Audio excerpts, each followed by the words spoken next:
The 93X Half-Ass Morning Show podcast is sponsored by Standard Heating and Air Conditioning. Don't wait for an AC breakdown this summer. Get a free in-home estimate with Standard Heating and Air Conditioning. Schedule your appointment today at standardheating.com. The 93X Half-Ass Morning Show. 93 Good morning, gentle freaks. We made it to Wednesday. Happy Hump Day. Happy Hump Day to you. Today is Wednesday. Hey, do you like Hump Day? Then let's go back to my place and... You're a brilliant girl, Wednesday. Wednesday. Hump day. Yeah. Hopefully we'll have a dry hump day. Oh. Can I hump your leg? I love to hump. It's what day? Hump day. Middle of the week. Hump day. The things you learn. I've heard of hump day, but never meaning that it was the middle of the week. That's a Wednesday. It's hump day. Okay, turn your radio up. Let the freak out begin! Showtime. Oh, sure, it's Wednesday. You're a wonderful crowd. Welcome to the Half-Ass Morning Show. Here we are one day closer to closing out summer F-off week 20 plus 23. We're one day closer to the Half-Ass Morning Show Booze Cruise. More passes will be available to win this morning on our program. One day closer to celebrating America's greatest holiday, our Independence Day.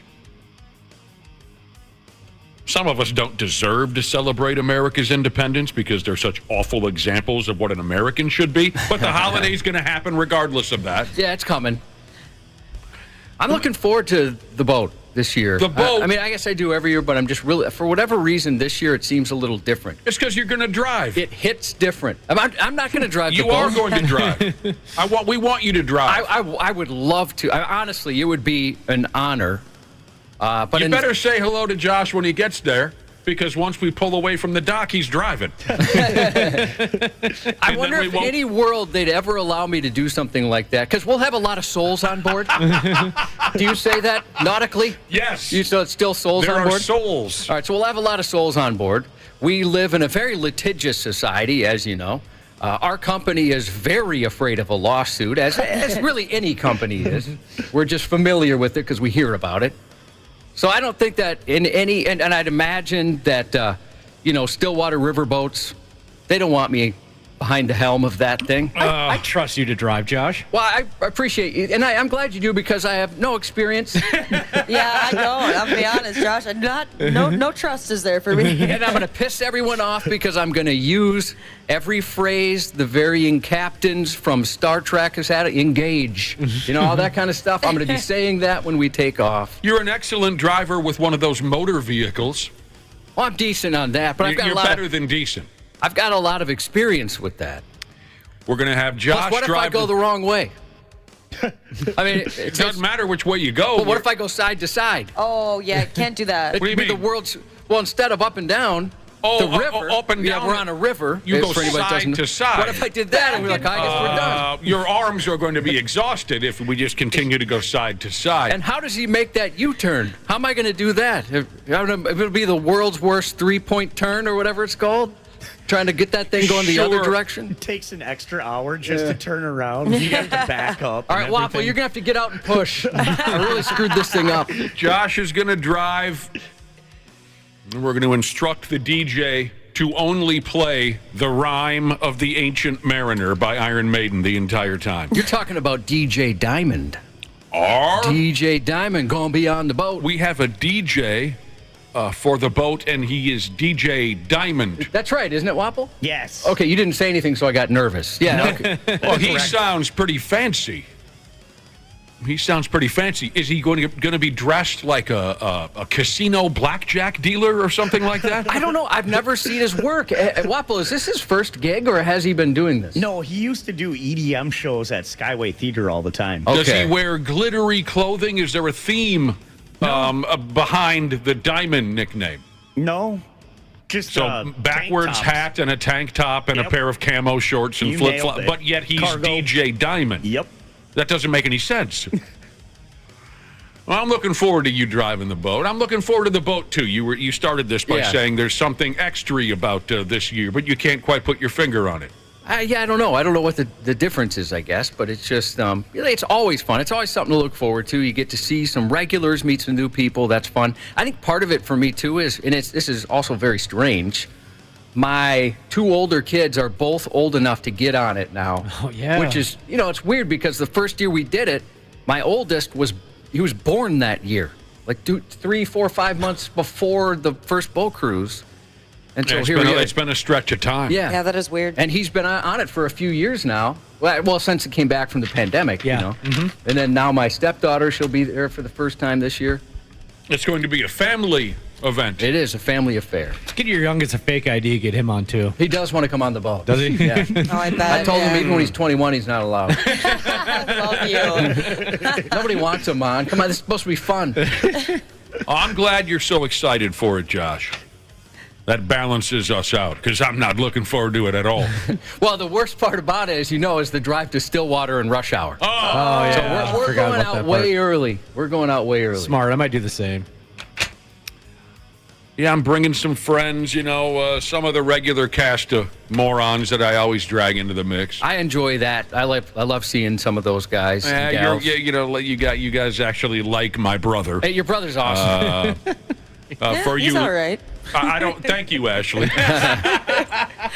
Oh, he's fine. I don't know. Some of you have met, some of my other pals, half man, half immersing. He's hilarious. For the ladies who are going to be on the boat, for the ladies, I give you half man, half immersing. He's all yours. House gonna be there. Oh, House the man. Stupid Dane. I love Dane, although I'm always kind of intimidated by Dane. I never know what's going to happen around him. Because he's odd. House, he infamously bought me a Shirley Temple at your 50th birthday party, and it was just like out of a rom-com. I had my back to the bar, and I was talking to Dane, actually. We were talking about Iron Maiden and Megadeth, 2 of our favorite topics. There you go. And all of a sudden, the bartender taps me on the shoulder and says, "The gentleman across the bar bought you a drink." And I look back and I see House, this big, manly alpha male, and he just kind of, gives me a tip of the cap. Yeah, there you go. And the bartender hands me a Shirley Temple. That's the second Shirley Temple that's ever been purchased for me. The first was on our booze cruise from one of the members of the Hells Angels. Right. Oh, yeah. I was there for that, and that was hilarious. That was great. I was tears of laughter. It was so perfect. Big friggin' biker bro says to the bartender, "Get the guy in the backwards hat a Shirley Temple on me." So I'm bringing some friends. I got a couple of newbies that are going to join me on the boat. Anyone we know? Yeah, maybe you've met them once or twice. There's a couple that I don't think you've ever met, and there's one gal friend who's joining us who may possibly make the booze cruise her own.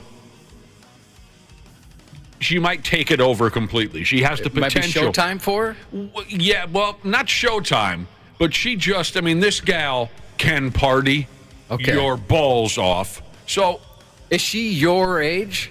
Yes. Oh, man, she could still bring it, huh? I'm just saying. Now, she might be completely docile because it's her first trip to the booze cruise. I'm just saying, her name is Brenda. There is potential that she could instantly become like the queen of the entire event. We'll see how it plays out. And if you piss her off one way or another, I wouldn't be surprised if she fires someone over the side of the boat. Oh, she sounds awesome. I think you'll love her, Ashley. I think you and her would get along great. You said Brenda? Brenda. She's kind of an older version of you. Kind of buck wild. She's seen it all. She's done. Very much looking forward to a couple of That's great. Heck yeah. Who else? Are you bringing any other of the finer sex? That I don't. One other female friend of mine that you know by the name of Stacy. Oh, sure. She's awesome. And then there's a couple people that are up in the air. We'll see. But I'm also looking forward to. Is anyone planning on piling up a big bucket of fireworks? Maybe heading to Wisco, getting the real fireworks, and then going back to your house on Independence Day and letting her buck? Didn't even think of that, honestly. Yeah, I guess I've only done that a couple times. Me too. We've found a place we go to every year now, the last 4 years, that has been awesome for fireworks, so we just kind of do that. But I don't really set them off in my neighborhood. I've got neighbors that I think they work for Mr. Firework or something. You don't have to. It's legit stuff. Yeah, last night I was outside cooking and got the balls scared off of me by neighbors shooting off fireworks. I was not expecting it, and all of a sudden, boom, boom, boom, boom. I had someone in my neighborhood give some rockets a test drive a couple nights ago too, Wapple, and I wasn't expecting it, and it also threw me. Yeah, and for a second there, I was like, "What was that?" And I'm like, "Oh yeah, the 4th is coming up." Some folks got to give them a test run, right? Mm-hmm. I've got one neighbor in particular who I think in his or her mind, I haven't met him, they're kind of around the block,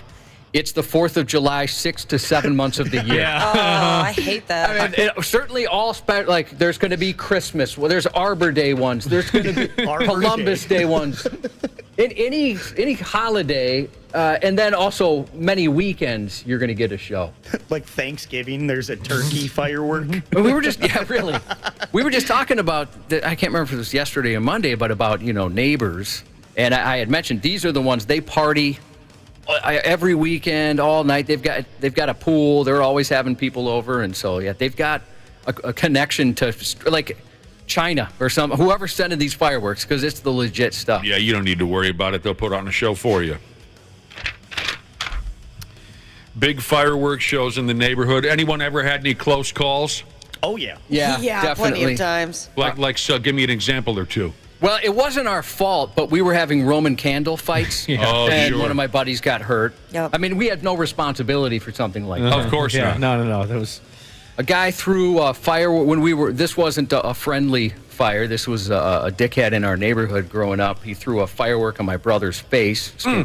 That marked up his face a little bit for a while. Yeah, he was pretty cool. In the face. I don't know why I remember this one so much, but when I was a really little kid, one of my uncles set off a firework, and it was like a ring firework that went up in the air, and it landed on my aunt's tent and burned it down. Oh, no. Man, you had That was so That's funny. one tough uncle. He had his wife living in a tent. Oh, it was a blast. Yeah, there's always some close calls. Ashley, you had a close call? Oh, we used to get those fireworks that it was kind of like a wheel that you could screw into a tree. So when the fireworks would go off, it would just go around and around. You burned a tree down? My dad put it in literally probably the worst place possible, just like our front lawn. So I just remember like running around trying to dodge the things. They spray willy-nilly all over the neighborhood. That sounds awesome. Yeah, I don't think they're allowed. Oh, really? Oh, okay. Now, some of these things aren't allowed. Trucker Insurance Jesus got hit in the back of the head with a firework and in the chest on 2 separate occasions. Oh, man. Which one of y'all kicked me? My parents, my dad used to fill up with the neighbor. They were just Neanderthals. They used to fill up like a garbage bag full of, I think it was CO2 or something, and make a trail of gasoline to it. Oh, smart. And blow up things. It would be so loud that it would shake the house. I think I was just mentioning this a few days ago. That was a thing for me and my buddies in junior high. So dangerous. The fire that would travel all across the neighborhood, on the streets. We would pour gasoline on what a bunch of idiots. I've had two close calls because I used to, past booze cruises, Josh, I would stay in Wisconsin for a couple hours and, go hit the fireworks shops and get the real deal. So I've had a few Independence Days where we went back to my house and blew the neighborhood to Kingdom Come, and there were 2 close calls. One was, you got to put a lid on the fireworks show at one point or another. After about, I don't know, what would you guys say? After midnight, shut it down, for Christ's sake. Number one, because, your neighbor's been putting up with it for 3 hours. Give them an effing break. It's midnight. Independence Day's over. And the other factor is, once you had too many friggin' beers, you're upping your chances of mangling yourself. A couple of my buddies didn't abide by that. This is probably 10 years ago. At like 2:30 in the morning, I had a party that night. 2:30 in the morning, these 2 idiots are still out there lighting whatever we had left, pissing everybody in the neighborhood off.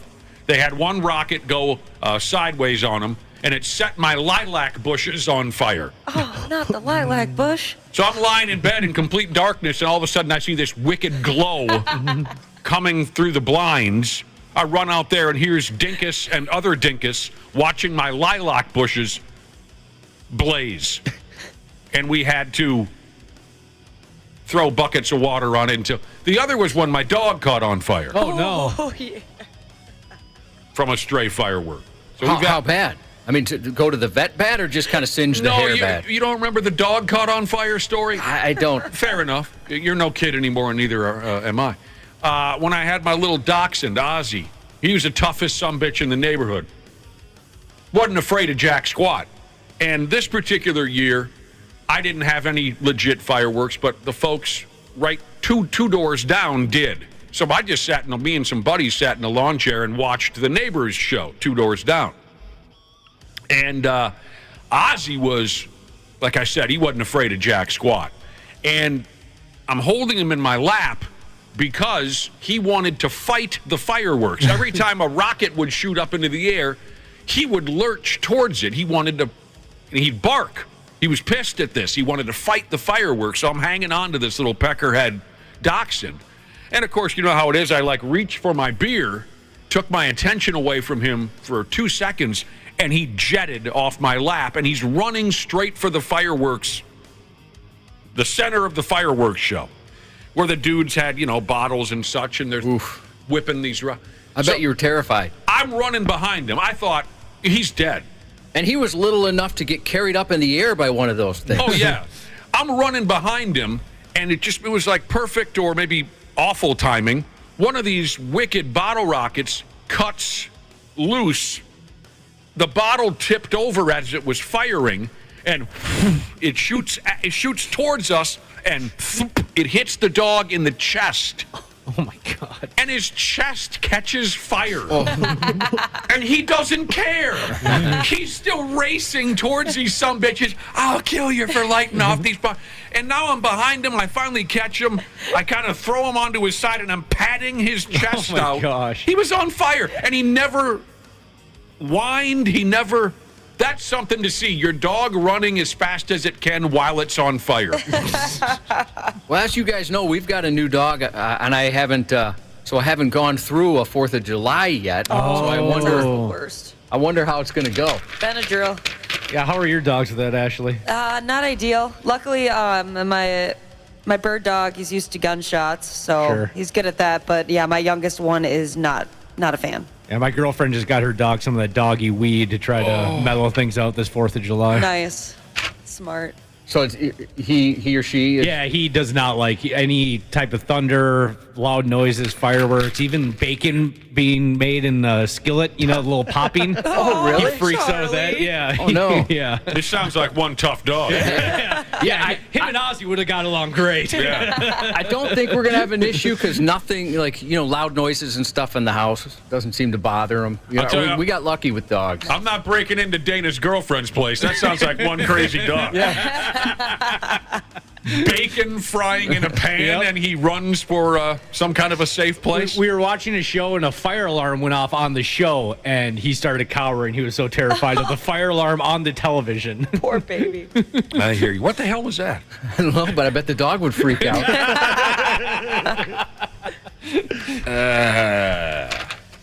Yeah, so if you're going to get the real works, the real bombs, be careful. A buddy of my dad's blew his thumb smooth off about 45 years ago with some kind of big old M80 type of a deal. That stuff always scared me. Oh, I don't like those you always hear friggin' things. Stories. Thankfully, I've never seen nor known anyone who's done that, but you hear the stories every year. Dude, blew his thumb just smooth off of his body.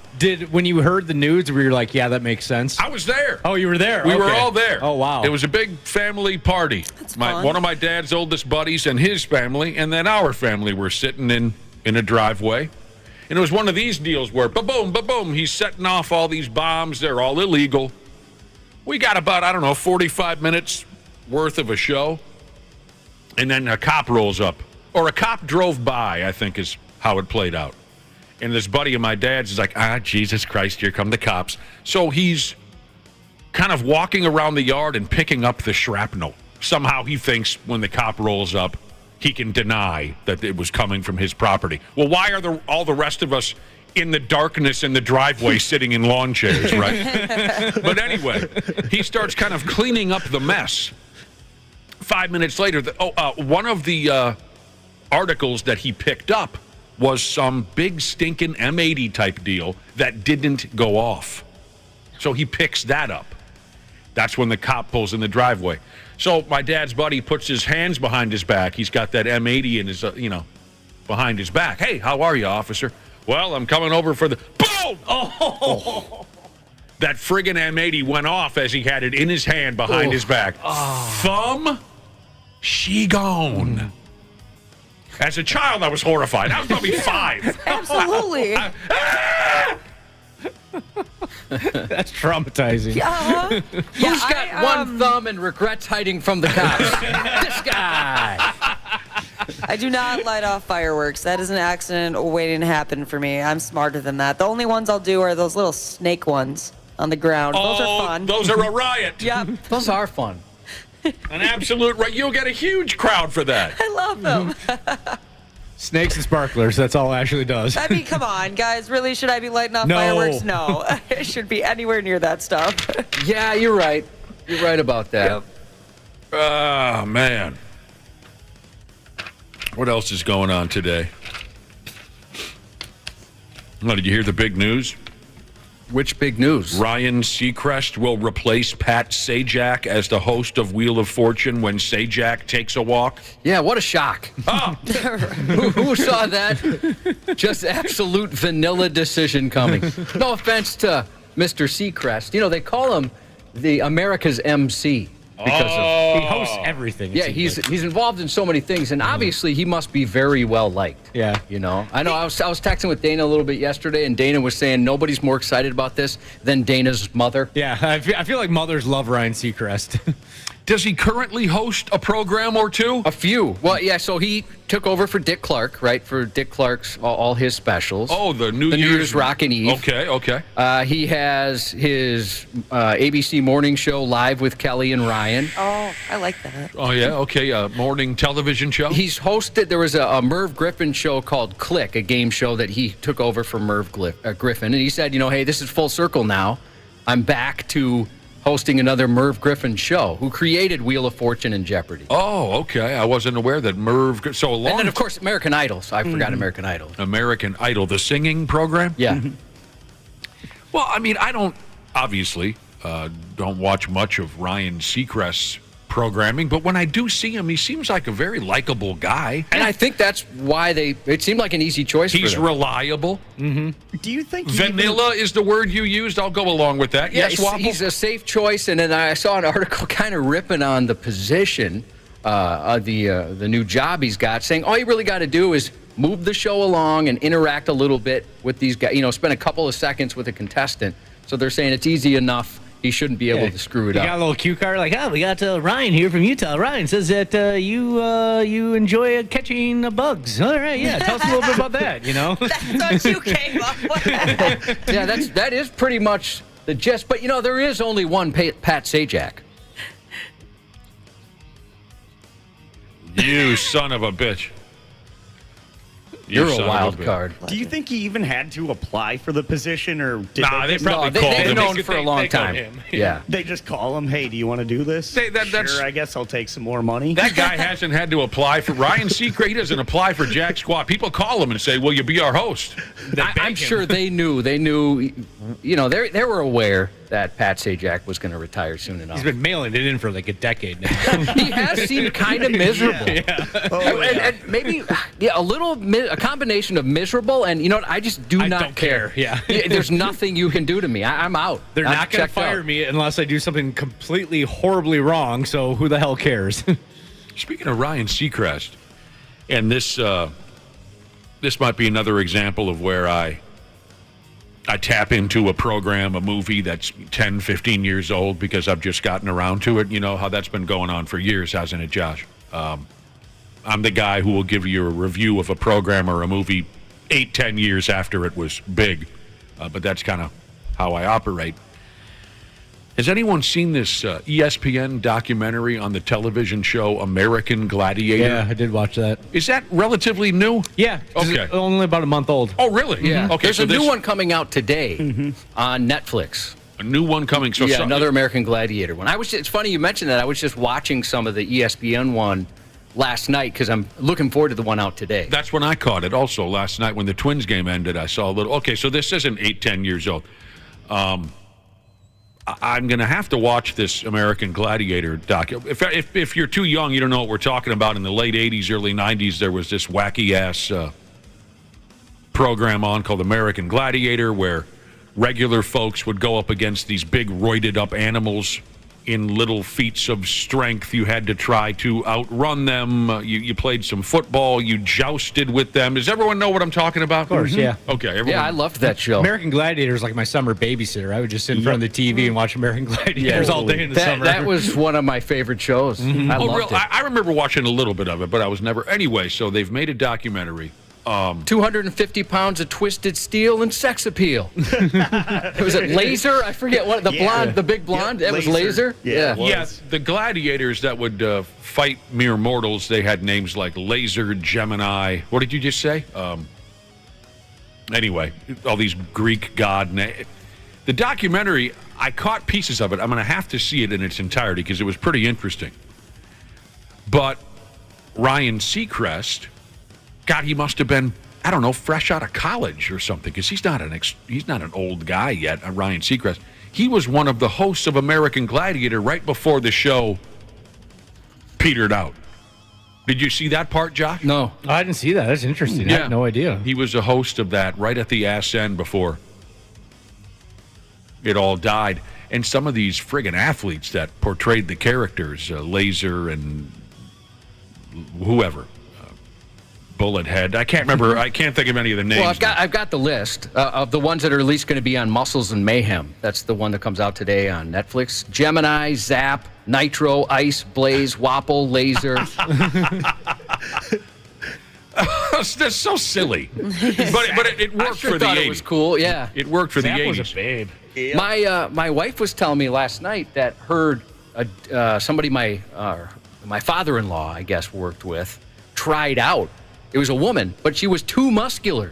They said she was too muscular for the show. There was such a thing. Sorry, you're a gladiator. You can't do this. And my wife showed me a picture. I could see why. I don't know if she'd be able to move. She was so muscular. But these guys and gals who were playing the role of gladiators, they just got mangled. Yeah. Mm-hmm. Oh, their heads were cracked open. They did 2 shows a day, 6 days a week to get this, to keep this television show going. And for very little money, too. They got paid jack squat. Mm-hmm. And some of them are in horrible shape, yes. I loved that competition where they would shoot the tennis balls at the contestants. Assault? Yeah. That was awesome. And then the contestants shot like Nerf rockets back at them. They'd like fly side to side in the wind. It's like, this isn't fair. Some of the previews for Muscles and Mayhem, the one coming out on Netflix today, showed how they were partying, heavier than a lot of rock bands. Yeah. Back then, they're talking about all the groupies and just the arrogance. They started to get this huge arrogance, like they were the best thing around. Right, of course. You come from nothing, and next thing you know, you're an American gladiator. Every girl in town wants to fold you in half. What I didn't know also when watching this documentary is that show toured town to town. That's what I was just going to ask. Yeah. So they came to, Met Center and put on a lot. I had no idea. This is back when I was in high school. You would have thought I would have heard that the American Gladiators were coming to friggin' town. And speaking of rock bands, a lot of the dude gladiators put more product in their hair than 5 80s rock bands. I mean, they were really into the hairdos. Like Malibu with a long blonde, surfer hair, dude. They covered him last night, Malibu. Mm-hmm. Yeah, he almost broke his dang neck, and then he had that one line where he's like, "Man, just gotta get up and get some gnarly waves, bro." He said that? Something like that to that He extent, wasn't lying. Yeah. He wasn't lying. That's all you need when you have a broken neck is some gnarly. Yes, Josh? Texas Carpenter checked in, and he feels for my father-in-law's co-worker who tried out for American Gladiators. They wouldn't let her on because she was too big. Yeah. He said he once tried out for a porn movie, and they told him he was too well endowed. He can relate. Well, there you go. It's a Wednesday. Like I said earlier, we're getting there closer and closer to the end of F-Off week, closer to our booze cruise, closer to Independence Day, and keep listening. We'll get you texting later for a chance at booze cruise passes. The only way you can get on the boat this time around is to win, so you're going to have to pay attention. We're going to take a little break, Ski, and we'll come right back on the Half-Ass Morning Show. They want to glorify the fact that they're criminals. It's dumb. These guys are dumb. They deserve to be tossed under the jail just for being dumb. The 93X Half-Ass Morning Show. CJ Ham for Standard Heating and Air Conditioning. When I'm on the field, I can take anything. But at home with my family, we like everything to be comfortable. That's why I trust the pros at Standard. They've been keeping Minnesotans like me comfortable for over 90 years. Is your cooling system making strange noises or not cooling properly? Don't wait for an AC breakdown this summer. Get a free in-home estimate with Standard Heating and Air Conditioning. Schedule your appointment today at standardheating.com. So, we've got a #1 deluxe meal. Is there anything else I can get you? Yeah, I'd also like a good night's sleep. Excuse me, sir? You know, the I didn't struggle all night with my uncomfortable CPAP mask, or something like the my wife didn't kick me out to sleep on the couch because of my constant tossing and turning. Sir, we don't have anything like that here. I think what you're looking for is Inspire. It's an implant that works inside your body to treat sleep apnea without a CPAP. That way you can breathe normally and rest more soundly. Come on! Oh, he sounds angry. Inspire is the only FDA-approved sleep apnea treatment of its kind. It's helping tens of thousands of people finally get restful sleep. To learn more, visit InspireSleep.com. That's InspireSleep.com. Inspire, sleep apnea innovation. Inspire is not for everyone. Talk to your doctor to see if it's right for you, and review important safety information at InspireSleep.com. Stacking Benjamins with Joe and his good friend OG not only has great financial insight, it's laid back with humor too. Mr. Len Penzo's here. Now when I buy something, I'm like, can actually spend any time with this thing. Len, I would imagine you've got to think about that too when you're buying stuff. You know, before I was retired, if I wanted something, I bought it. I don't care what it was. The Kings were in the Stanley Cup Finals, and me and the Honeybee, I mean, we didn't even think about it. $3,600 on 2 tickets. Now that I'm retired, those days are gone. The Stacking Benjamin Show, available on YouTube or wherever you listen. Half-Assed Morning Show. 93X. What's up, podcasters? Right now on the Luther Bloomington Kia text line, text STREAM, STREAM, STREAM to 651-989-9393. First shot to win a 4-pack of tickets to the 93X Half-Ass Morning Show Booze Cruise. The Booze Cruise will be this Friday, June 30th in Stillwater. Tickets furnished by Stillwater River Boats, sponsored by Anytime Bail Bonds. This keyword is good today, June 28th until midnight. Stupid news on the Half-Assed Morning Show. Here we go with the stupid news. Cubby. What you got? You'll dig this. The local media in New Jersey is calling this a, quote, really crappy situation. Here's the deal. Some slob is dumping adult diapers filled with adult feces all over town, sometimes right smooth in the middle of the street. That's not right.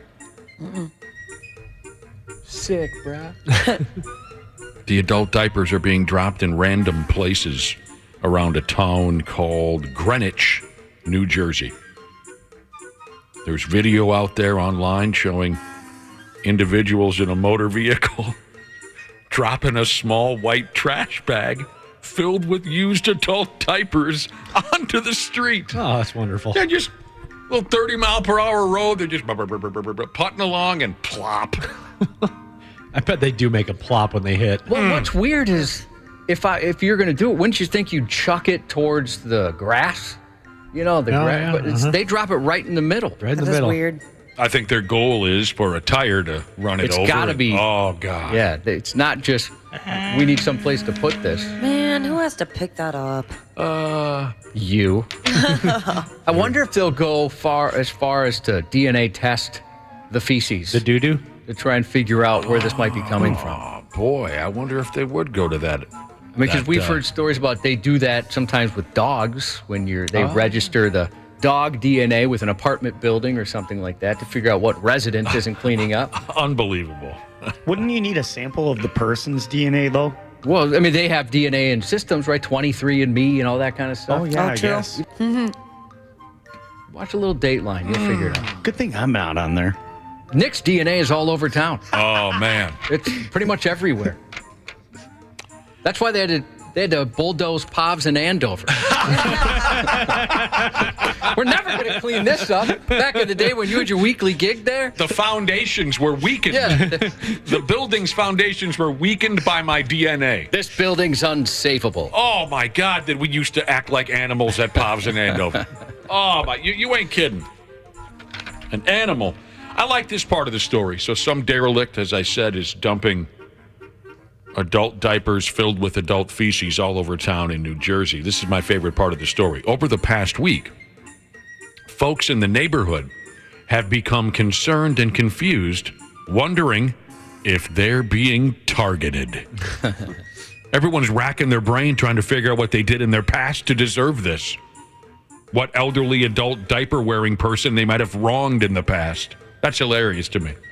Well, when I lived across from Penis Park in Egan, and we had all the penis graffiti we woke up to one day, and my neighbor had the world's biggest penis right in front of his driveway, and he did wonder, why did they choose my driveway for the largest phallus? This was like a house-long phallus, right? With spray paint, they would draw. And I said, no, it's just the location. It has nothing to do with your house. But then his house also, he woke up one day with beer cans and vomit all over his front yard. And then the windows on his truck are smashed out. And I had to agree, you are being targeted. Yeah.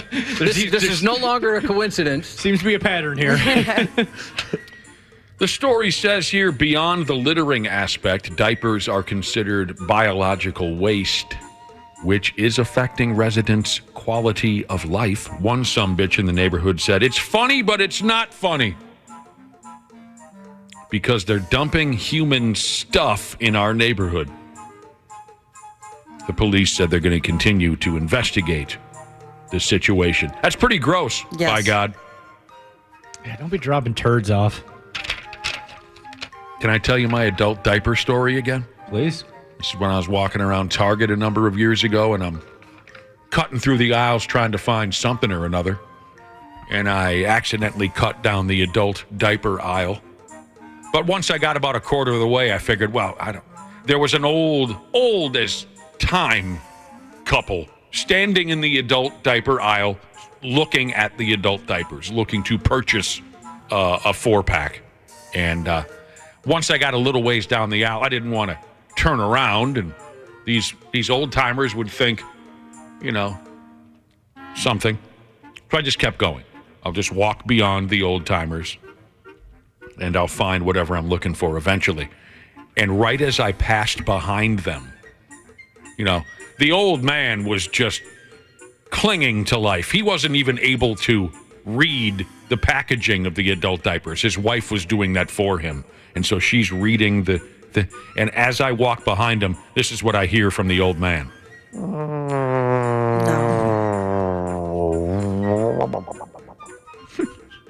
And I came this close to turning and saying, "You better hurry up and check that out." Hopefully he had one on. Yeah. Gross.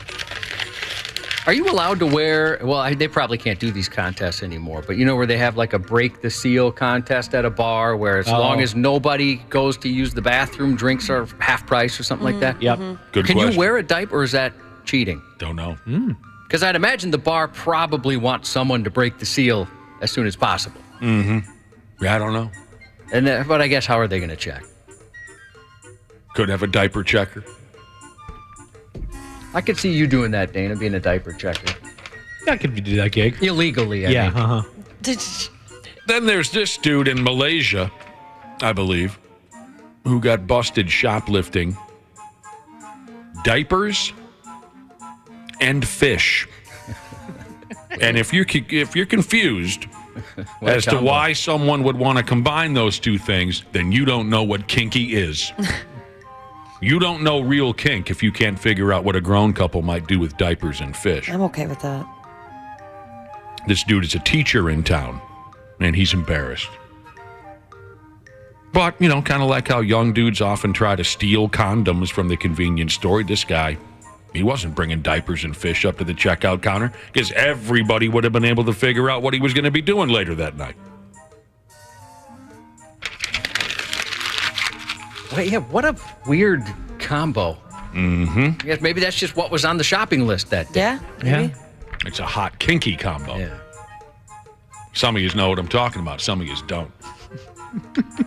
If you were at Pav's in Andover back in the day, you know what he's talking about. You're very familiar. Man. Oh, you got the condoms. Where are the fish? You didn't get you forgot the fish? Come on. I thought you were bringing the fish. Yeah, we had some times up there in Andover. Never thought I'd be able to have fun in Andover. And all of you can understand why I had that thought originally. I'm not positive I know where Andover is. Exactly. I landed a bar gig in Andover, and I was pissed. When the radio station said, we signed you up for this bar gig in Andover, I said, nobody wants to go to Andover. I was wrong. Yes, you were. Boy, did you, was it Tuesday nights you had that gig? Thursday night. Okay. For near 15 years, Cubby. Every Thursday night. You'd come in the next day a wreck. Oh! Drained of all your fluids. I'll tell you what, Cubby knows this. When I came to work on Friday morning, I was coming from a different direction damn near every week. Oh my God, Andover's north of Blaine? My goodness. See what I mean? Wow. What's it now, a Walmart? Yeah, I think that's what it is. Is that a Walmart now? North of Blaine. Can you believe you even just said that out loud? Yeah. North of Blaine. That's Canada, north of Blaine. Yeah, you have to bring a passport to get up there? Worthless. That place was fun, though. Now that Pops is gone, it's worthless, Andover. This next story here is straight out of the mouth of a wildly attractive gal from TikTok. I mean, wildly attractive. You tell me, though, are you buying it? Are you buying this story, or is this just for clicks or hits or whatever you effing people do on TikTok? This, again, very, very pretty lady says the reason her younger sister was born 25 years ago was because she poked holes in her parents' condoms. Don't do that. Keely is the name of this pretty lady. She posted the video last month as a birthday tribute to her sister, her younger sister, by the name of Sam. She says, I've kept a secret for 25 years, and I think it's time to share. She apologized to her mama.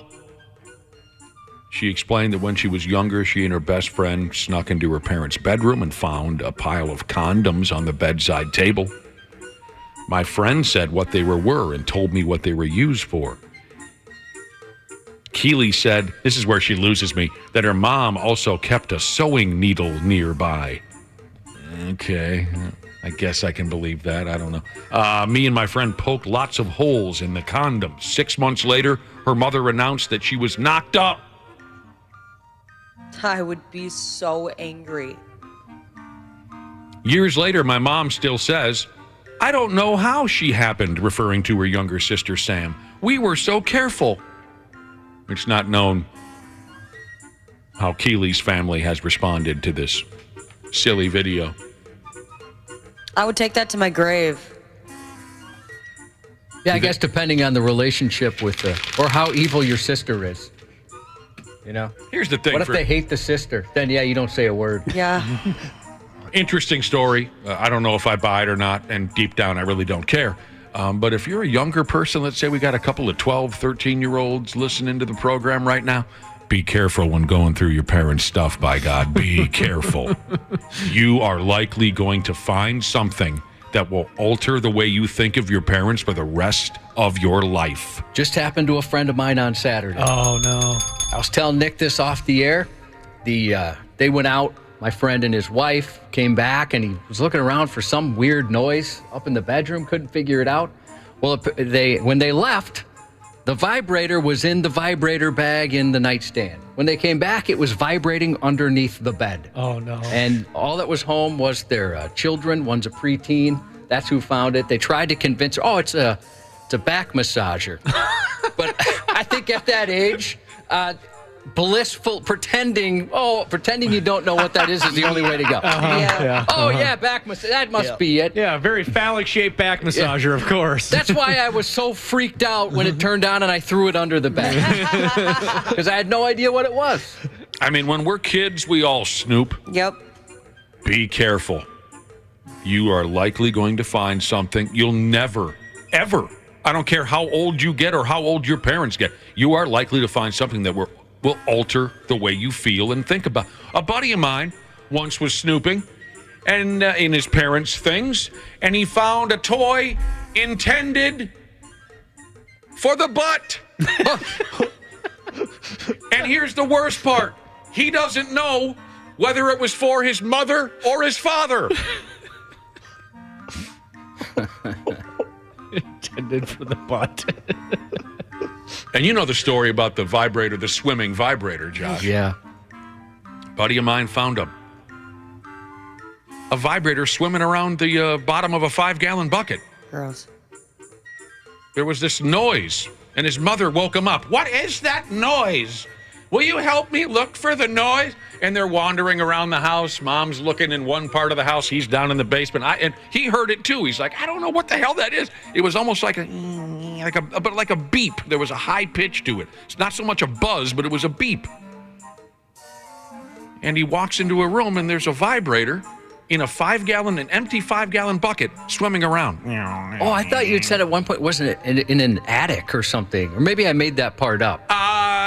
I believe he was just in a room. I believe he searched the attic. Okay, maybe that's what it was. Yes, it was just in a room, in a random room. Why is there... But he reached down, he turned it off, and his mother said, well, the noise stopped now. And he said, yes, good night, I'm going to bed. You go to bed. He didn't say anything. Why is there a vibrator swimming around a bucket? Mom? Yeah, I'd have some questions, but I wouldn't want the answers to them. That's a tough spot to be in, isn't it? I agree. I wouldn't want the answers. I was mortified when I went to borrow some dress socks from my dad and found condoms in the drawer. I didn't know they had done that. I'm assuming those were from, 1974, when they conceived me. They must have been around that time. Did you know what to pull over your feet? Yes. Okay. Yeah. You didn't pull the condoms over your feet. They were both the same size. My dad was a gifted man. Oh! But yeah, I knew which ones to put over my feet. Condoms and dress socks. They've never heard of either of those things in Andover. Be careful what you're doing when you're snooping through your... Really, anybody's stuff. Anybody's stuff. You might not like what you find. And I'll put in nightstands, dresser drawers, and Facebook. Yeah. Stay off of those if you don't want to find something out about someone. Oh, for God's sake. I just got a text from a listener that says, I'll show you what it looks like when a vibrator is swimming around a bucket. What the hell are you... Oh. Oh, no. Some fella from the United Kingdom on vacation with his family in Jamaica. The poor guy checked out while he was trying to finish a drinking challenge. You got to be careful with that kind of crap. Yeah. Oh, what a terrible way to die, too. Yeah, looking back, I just think of the dumb things I did in college. I'm just amazed I'm still alive. Yep. The drinking gimmick he took on involved drinking all 21 cocktails featured on a bar's menu. The guy went by the name of Timothy Southern. Heck no. He was 53 years old. He had drained 12 of the cocktails. But then he went on up to his hotel room, and sometime after that, he upped and died. Those cocktails can be deadly sometimes. I mean, they're usually somewhere like near as strong as Long Island's. I'll go along with it. Yeah, I don't know a ton about them, but... Put a lot of booze in them. An investigation... 21 sounds like a lot. Dude, an investigation into this guy's death found that he had been drinking brandy and beer throughout the morning. Ugh. Uh-oh. Gross. At some point during the day, he meets a couple of Canadian women. Oh, they can talk you into anything. They're celebrating a birthday, these Canadian women. The only time I ever went skinny dipping was a bunch of Canadian women we met at a luau. Was it a volleyball team? It was a volleyball team. Yeah. And they had never heard of Minnesota. I can just hear them right now. Hey, come swimming with us, mate. That's uncanny. We're going to go swimming, mate. Friggin' Canadians. So at one point or another, this 53-year-old English guy runs into these Canadian women. They're celebrating a birthday. They told him that they were trying to complete this silly 21 cocktail challenge before midnight. So I guess he jumped in on the bit and he started whacking down drinks. The rest of the story's pretty effing horrible. It details his death. It's not good. But man, all that power drinking nonsense, it'll kill you dead. Sometimes slowly, sometimes right effing now. It's really impressive that he was able to keep going even though he was, dying. I've seen that before. Well, I meant not the dying part, but where I have no idea how this person was able to keep going. In one case, the guy's head was on the bar, but he would still wake up enough to take another drink and then pass out on the bar again. Oh, my God. So sad. I saw some things when we were young. I saw some things. Back in the day, old Chicago, when they had that beer world tour, I forgot what they called. Now that wasn't a drink all you can in one event. No, I don't think that was you come back and you have your mug on the wall and you check off beer as you go each visit. I had a couple buddies. They were borderline obsessed with it. They would want to go. It was what great marketing because they wanted to go all the time because they wanted to have all those checked off. Yeah. Really into it. I loved old Chicago. I did. We had one in my neighborhood for a long time. We had some great times there. I loved the food, watching ball games up there. I watched some great games up there that I'll never forget. But tell me if I'm alone. They always posted all the names of the people who had done their world beer tour. They always posted it right by the bathroom, at least at the... exactly. Okay. This was just me. Tell me if I'm alone. Every time I'd walk to take a leak, and I'd see all the names up on the World Beer Tour plaque, I'd always read a couple of them and say to myself, dorks.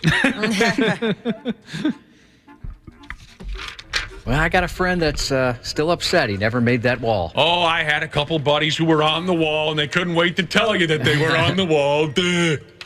My buddies and I one summer, we got really into the Zorba's passport, where, each Zorba's you go to in Minnesota, you get a stamp on it.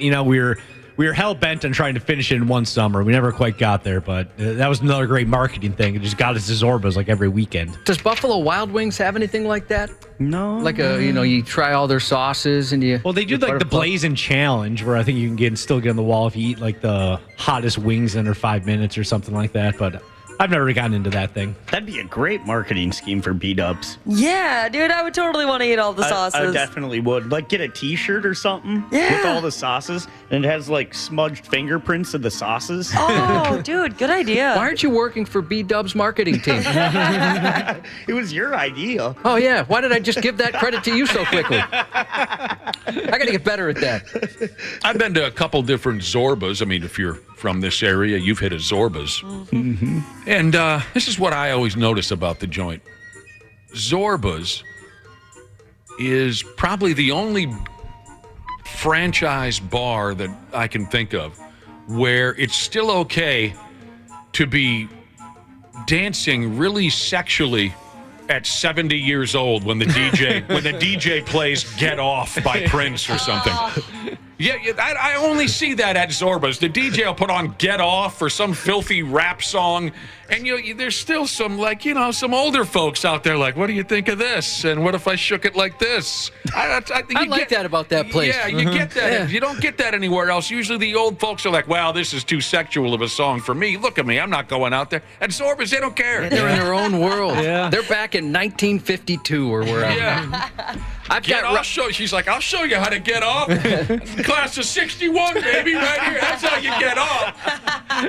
I've got rocks for Ashley. Jesus said he's not even Canadian, Nick, but your accent makes him homesick for Canada.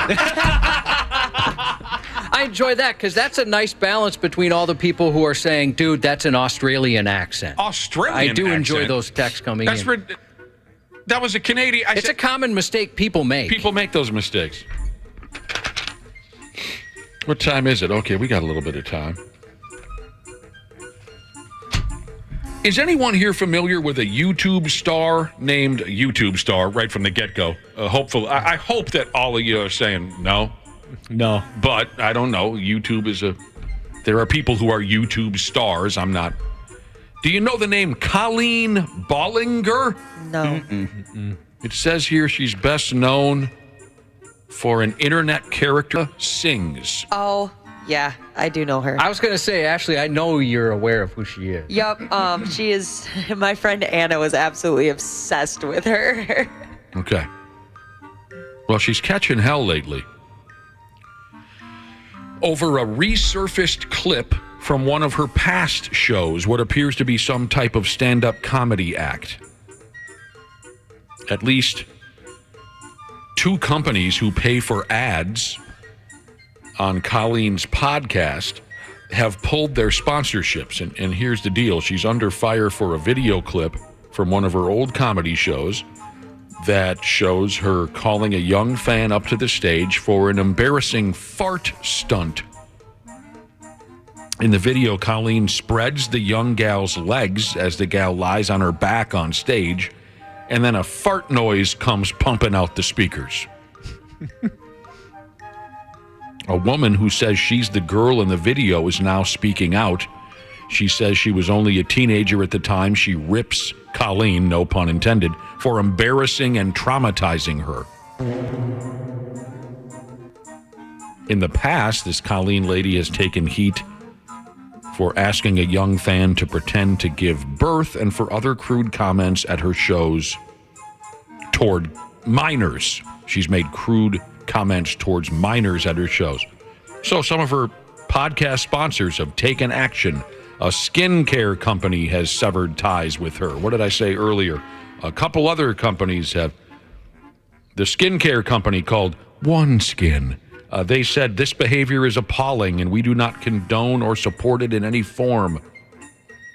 Another healthcare product called ZocDoc says they'll no longer run ads with their Well, damn.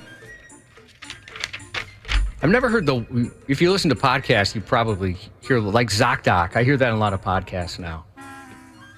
I mean, I saw the video.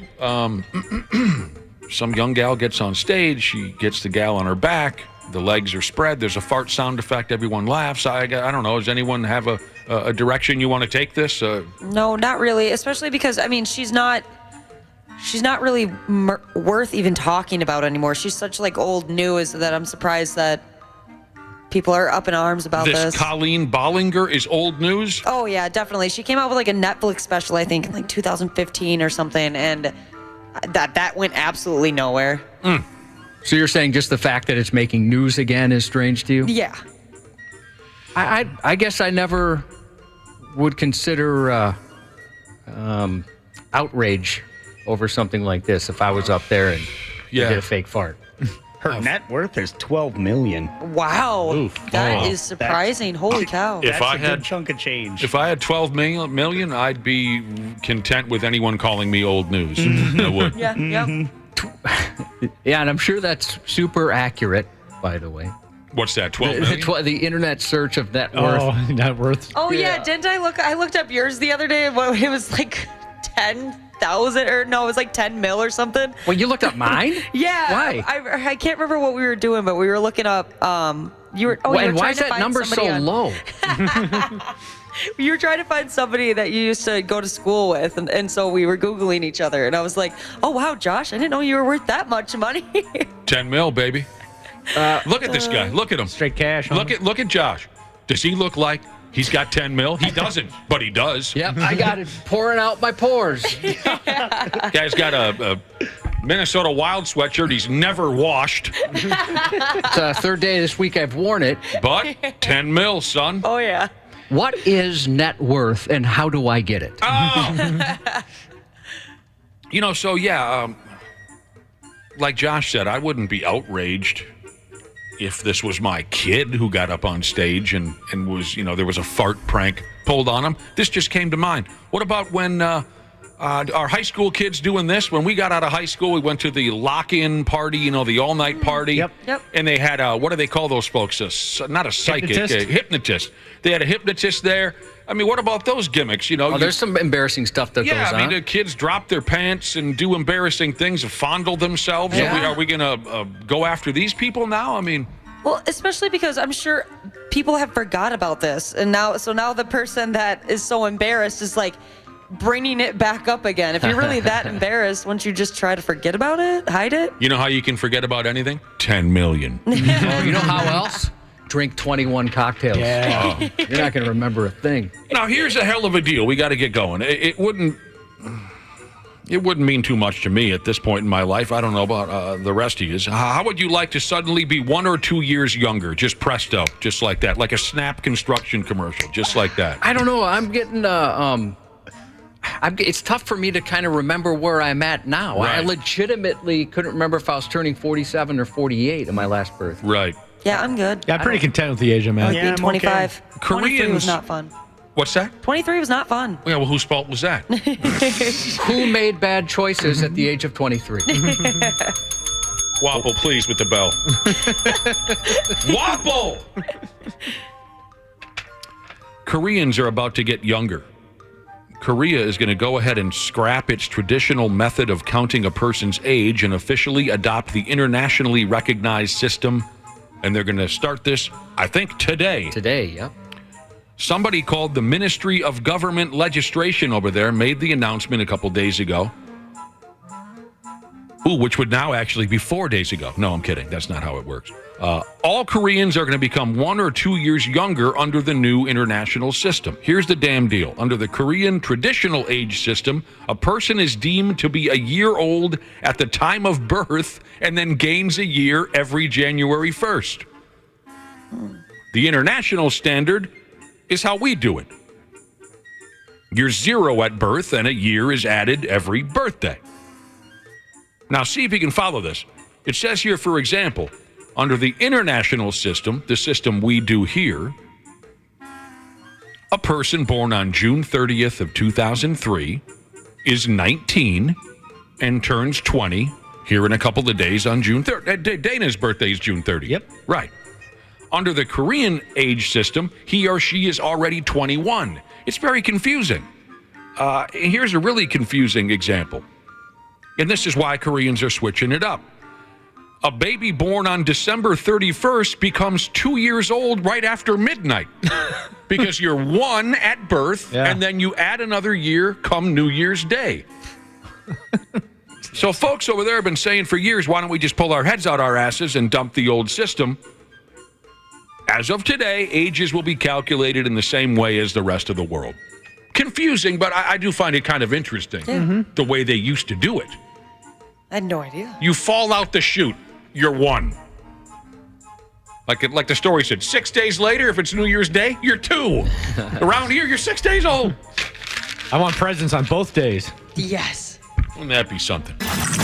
Sports on the 93X Half-Assed Morning Show.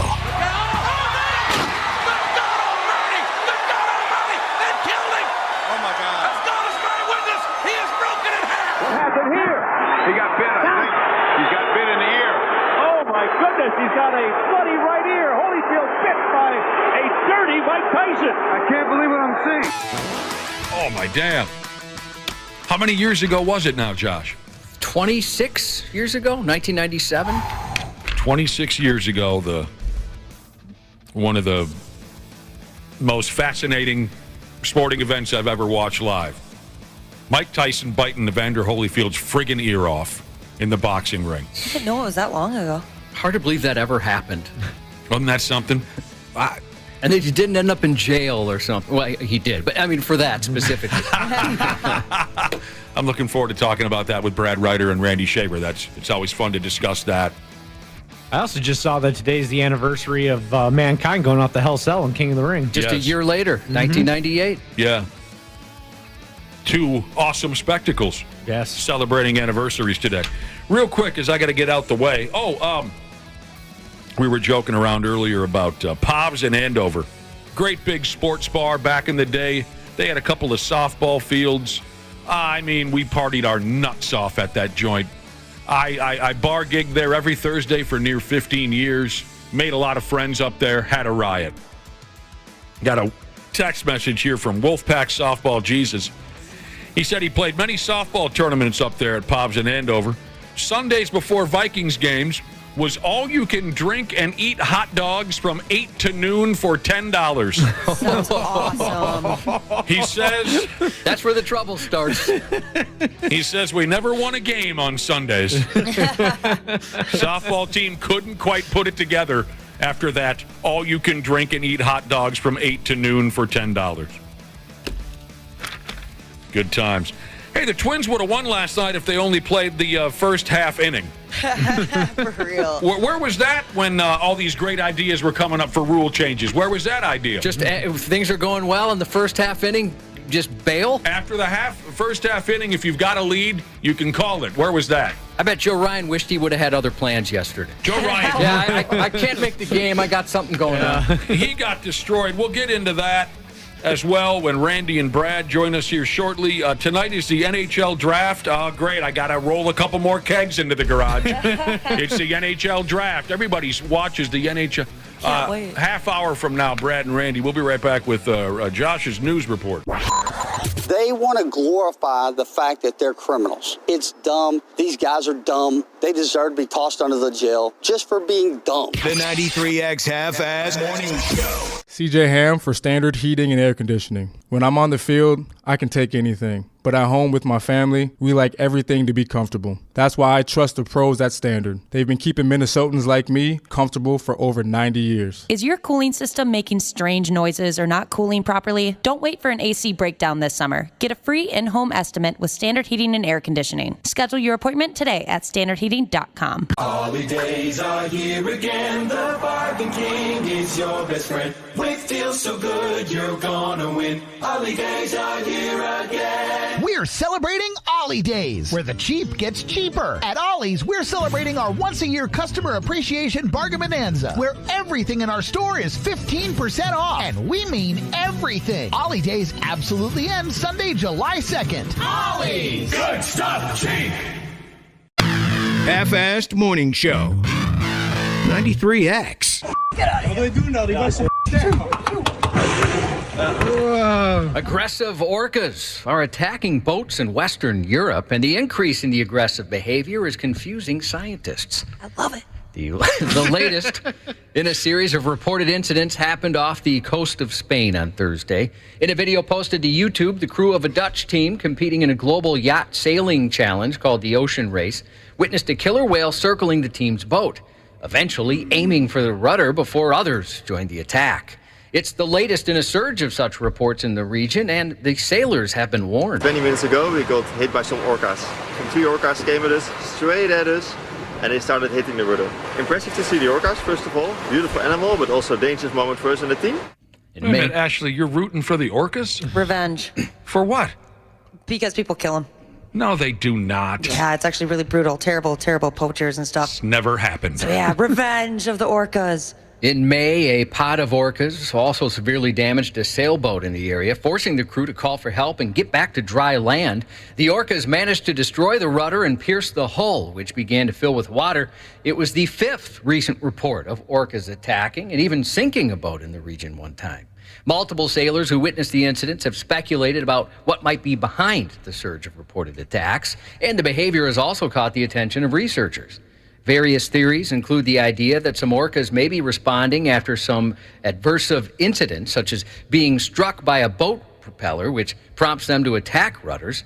But some experts don't believe the whales mean any harm. If they were really trying to take a boat down, they would be hitting it harder. They would be hitting it, in a more concerted effort. And the other thing that really makes me feel that it's more of a plaything with the boat, when the boats have become completely disabled by sinking, then people are transferred to smaller boats. The whales leave. They don't continue their interaction with the second vessel. Others speculate it's simply the natural curiosity of the animals and their desire to play that's behind the unique behavior. That's so cute. Yeah, but, I mean... Unless you're on the boat. We're not supposed to be in the ocean anyway.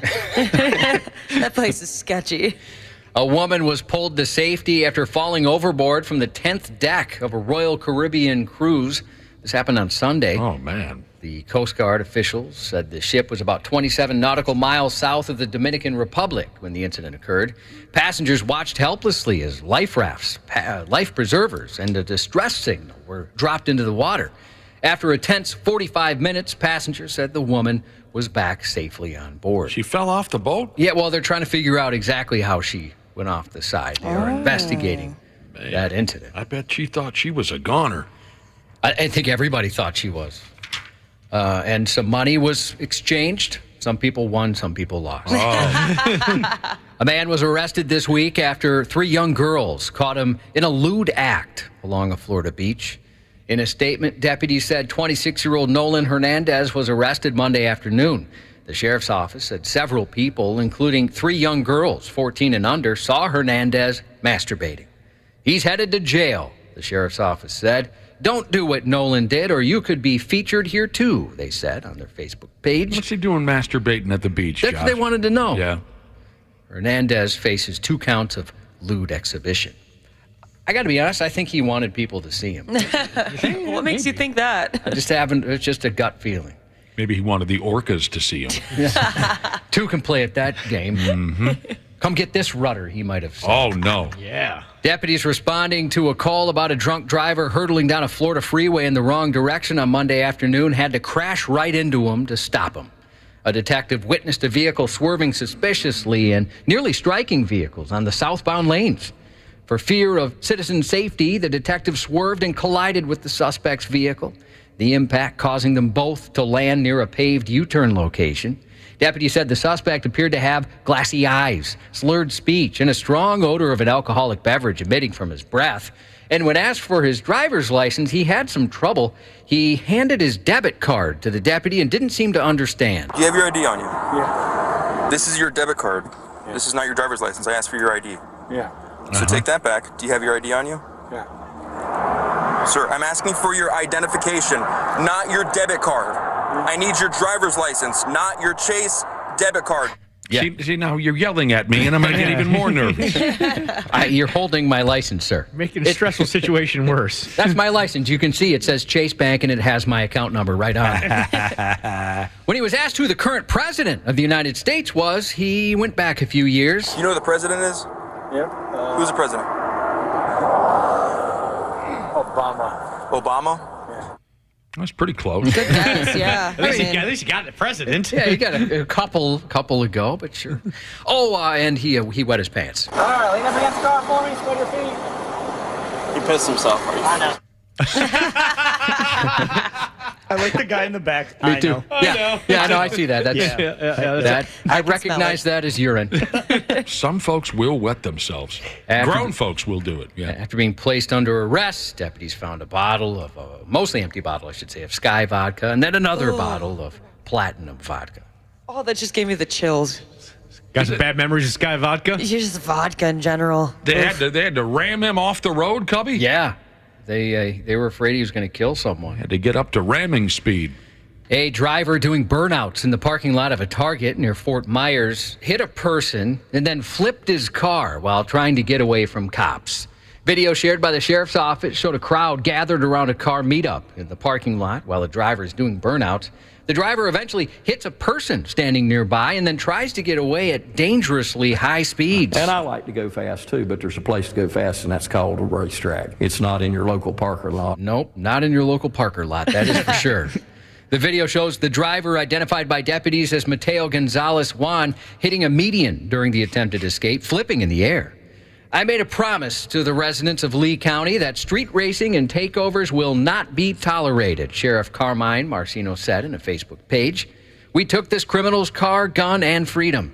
These groups think they're taking over my streets. Well, we're coming for you. Uh-oh. Another vehicle that was trying to get away from the car meetup hit a marked patrol vehicle and was driving at speeds exceeding 100 miles per hour.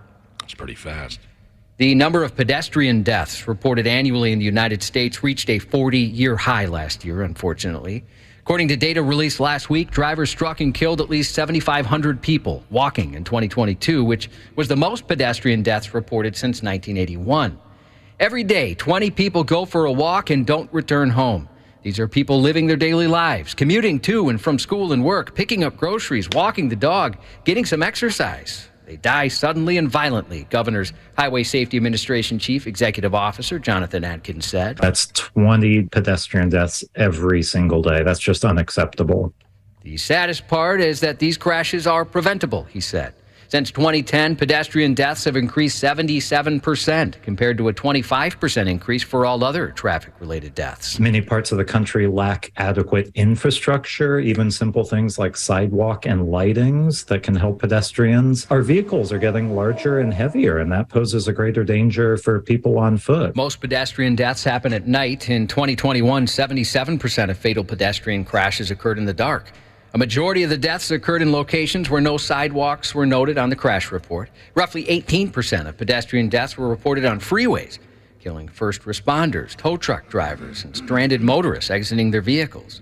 The report noted that all states have move-over laws which require drivers to slow down and change lanes when approaching a stopped vehicle. But the fact that more than 1,300 pedestrians died on freeways indicates these laws need to be strengthened, quote-unquote, better publicized, and more heavily enforced. Well, I'll tell you, I saw a pedestrian death right in front of my face a few years ago, and it was not good. Yeah, it's absolutely horrible.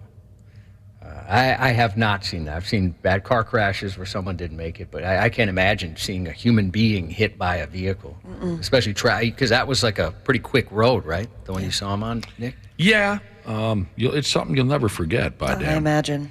So far this year, Minneapolis has recorded nearly double the number of motor vehicle thefts compared to last year. Double. I thought it'd be more than double, really. And no one will steal my car.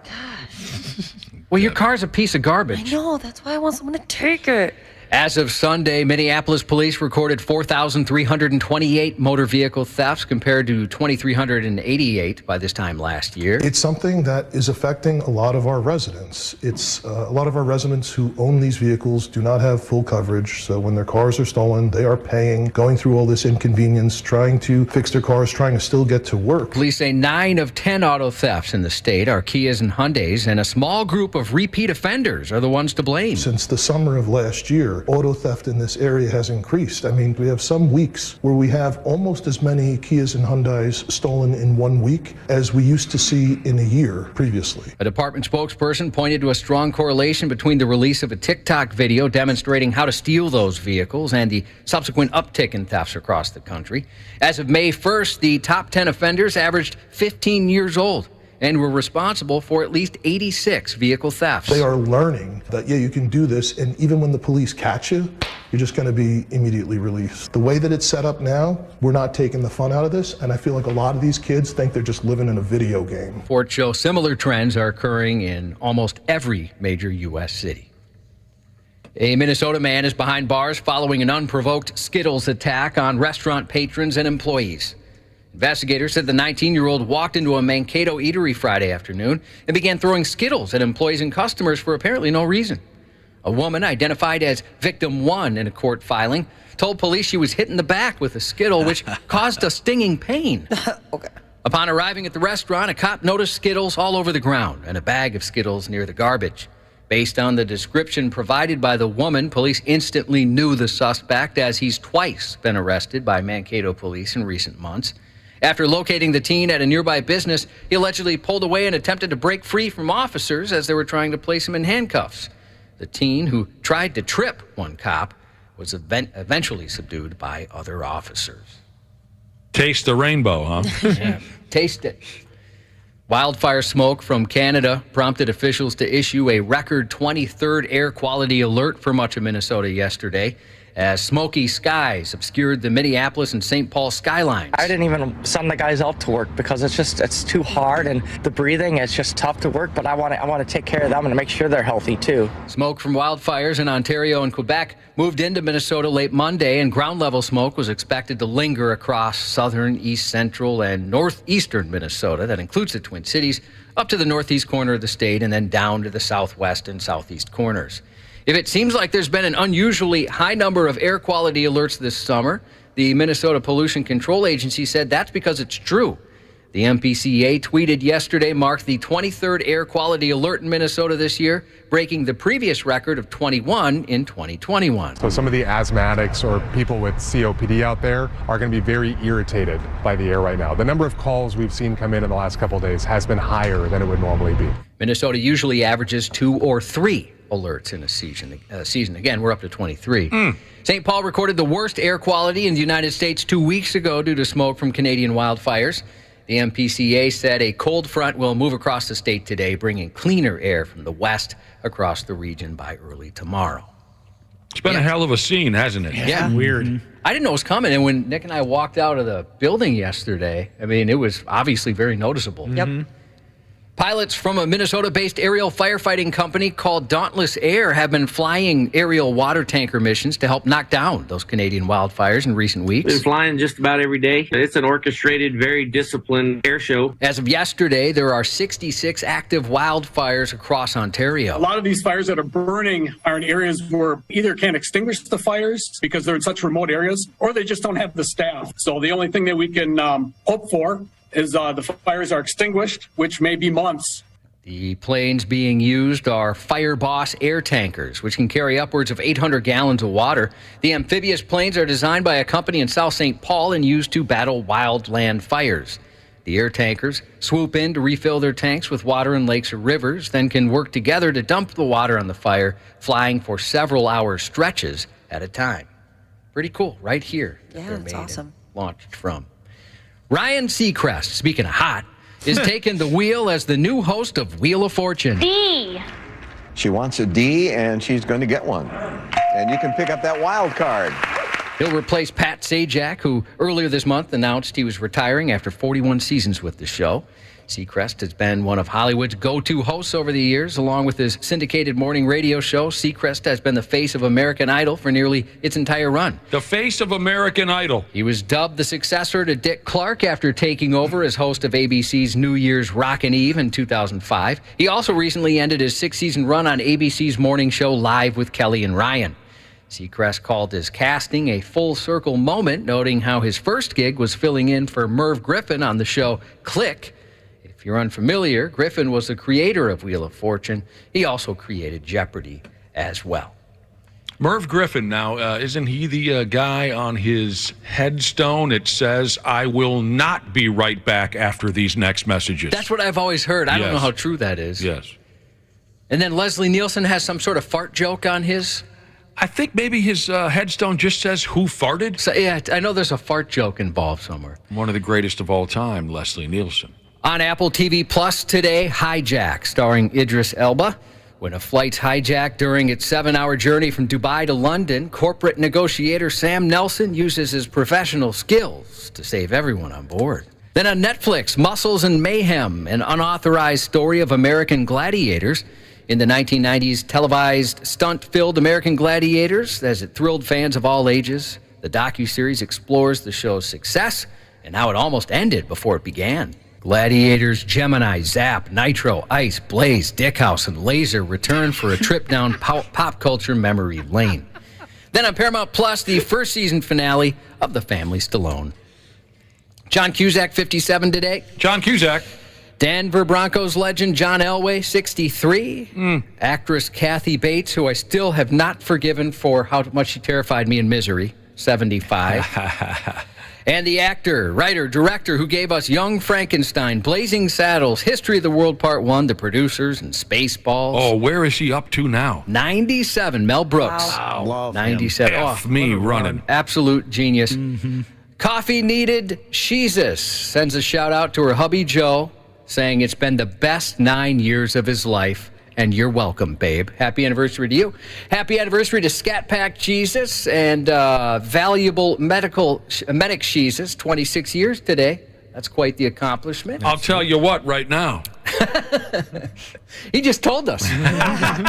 You guys don't even know what happened there. Happy anniversary to both couples, and that's 93X News. Care 11's Randy Shaver. On the Half-Assed Morning Show. Fun times in Cleveland today. Cleveland. Come on down to Cleveland town, everyone.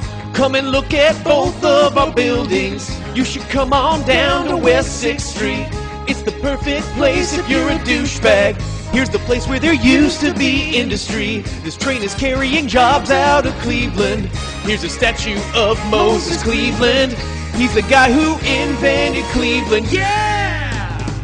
Fun times in Cleveland again. Still Cleveland. Come on down to Cleveland town, everyone. Under construction since 1868. See our river that catches on fire. You see the sun almost 3 times a year. This guy has at least 2 DUIs. The flats look like a Scooby-Doo ghost town. Don't slow down in East Cleveland or you'll die. Our economy's based on LeBron James. Buy a house for the price of a VCR. Our main export is crippling depression. It could be worse though, at least we're not Detroit. We're not Detroit. Music has been taken out of this portion of the Half-Assed Morning Show podcast for licensing reasons. Wow. Number 1, love those Cleveland songs. I do too. Number 2, that drum riff was sick. Local band. It was sick. Stormbreaker. These guys are awesome. Got some bad news though. They're leaving their native Minnesota and they're going to Nashville to try and make a bigger name for themselves. Oh, stay away from Nashville. They knew you were going to bitch about it. They specifically apologized in the email when they told us the news. They said, to apologize to Nick. We know Nick is going to be disappointed, but they said, the Sunset Strip isn't what it was, and they got to go and try and, they've got the talent, they've got the look. I'll tell you what. I understand this. It's not 1988 anymore. You just don't go to the Sunset Strip and they hand you a record contract. But don't come bitching to me when you're overwhelmed by douchebags in Nashville. But good luck. Wow, that was a cool riff. Yeah, I hope they remember us when they're big time. We've played a few of their songs before. Stormbreaker. Stormbreaker. Again, local band. This is their latest single. Talented dudes. You said they're good looking? Yeah, they look the part too. Well, then they'll stand out in Nashville. I'll tell you that right now. It's Wednesday. It's 93X Rock. It's early in the. Let's everybody welcome Brad Ryder. Hello, Brad. Good morning. Hey, dude. What's up, Brad? How are you? And of course, with the Cleveland theme songs, you know where we're going with that. Let's check in with Randy Shaver. He's on the road. It's day 3 of his ball and chain All-American road trip with the wife, is how you say it. Day 1, he was in Chicago. Day 2, Cleveland. This is day 3. He's still in Cleveland, from what I understand. Randy Shaver, are you there? At least I'm not in Detroit. He's not in Detroit. How are you, Randy? I'm good. You lived through a night in Cleveland. I did. It was a night where my wife gathered with a bunch of her high school girlfriends last night for dinner. So it was oh, dude, a night of storytelling and frolicking. So you were the only guy? No, one of the husbands was there of one of her friends. Did you guys get a word in edgewise at any point? Nope, not a chance. Did you get any new dirt on your wife you can use against her? Yeah, were there any stories? Were there any stories that you hadn't heard before? Yeah, not really. Okay. I kind of heard it all. So, no, it was nice. It was fun. So, did you end up seeing? Yeah. Go ahead. I was going to ask you, while you spent time in Cleveland, did you witness anyone using a payphone? I did see one. You saw a payphone? And who the F still uses a payphone, they say in the song. I don't know. Randy, going back to this dinner, I'm glad you had somebody you could kind of hang out with, but my wife has this thing where if we're in a group of people, she loves just to destroy me. Like all of a sudden I'll find out things that, I didn't know that upset you or whatever. Does that ever happen to you where you become the target? Yeah, and I've got to be honest with you, Josh, I've kind of had this conversation with it. My wife sometimes has no filter. Oh my gosh, mine too. Especially around her friends. And I've kind of had to do like prep work before you go somewhere. Where you kind of say, let's, if you can, just kind of dial it back a little bit. Okay, all right. Don't make me, look like I'm a total douchebag, kind of thing. So. Really? And how does that usually go over for you? Because I know how it goes over for Not me. very well. As soon as those words left your mouth, I'd be like, oh, that's my one goal tonight now. But you know what? It makes me feel like I at least tried to defend myself before the fireworks began. So sometimes she cuts loose on you, makes you the butt of all the jokes. Well, yeah. I mean, again, it's TMI. It's just sometimes it's too much information. Oh. So, Well. Josh and I have had conversation. Especially if the wine is flowing. Yeah. She's a heavy drinker. We understand that. We were at a grad party Friday night, and my wife had a few Trulies, and she got a little blabby, and kind of the same way a little bit. I become the butt of some jokes, and we were walking to the car, and she turned to me and she said, I was a little bit loose with the lips tonight, wasn't I? And at that point, you're stuck, because if you admit that she was, you're in trouble, and if you don't, you're in trouble because you're lying. Well, Brad Ryder, rest easy in knowing that we would never make you the butt of any jokes. Yes, that's of course. This is a safe place for you on the Half-Ass Morning Show. Oh, yeah. We're not going to go safe after for you. years. We're not going to go after you like the old lady does. So, Randy, tell us now. Which city is your wife ordering the two of you to drive that car today? Because you're leaving Cleveland today. You're heading off to a new city on your road trip. Is that correct? We are. We're heading to the land of the Buckeyes. Ohio, Columbus, Ohio? We are, yes. We're heading to Columbus. Okay. She has another friend and her husband who she wants to see, and we've actually stayed in touch with these guys over the years, so we're staying at their home tonight, and then we actually kind of really take off on our vacation after today. Okay, don't tell us your next step. I won't. This has kind of been the lead up to getting to where we had planned to go. So here's the deal. When's the last time you drank this many nights in a row? Well, I really didn't drink last night, to be honest with you. Well, then no wonder you became the butt of all the jokes, for God's sake. Look at Johnny Straight-Lace over here.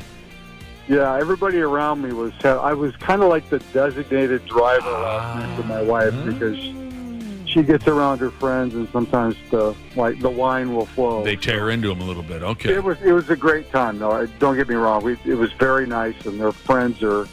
These are lifelong friends. These are friends she's had since she was like 5 years old. So these are people, and they're all Italian girls, and it's just like, it's very close people to her. So.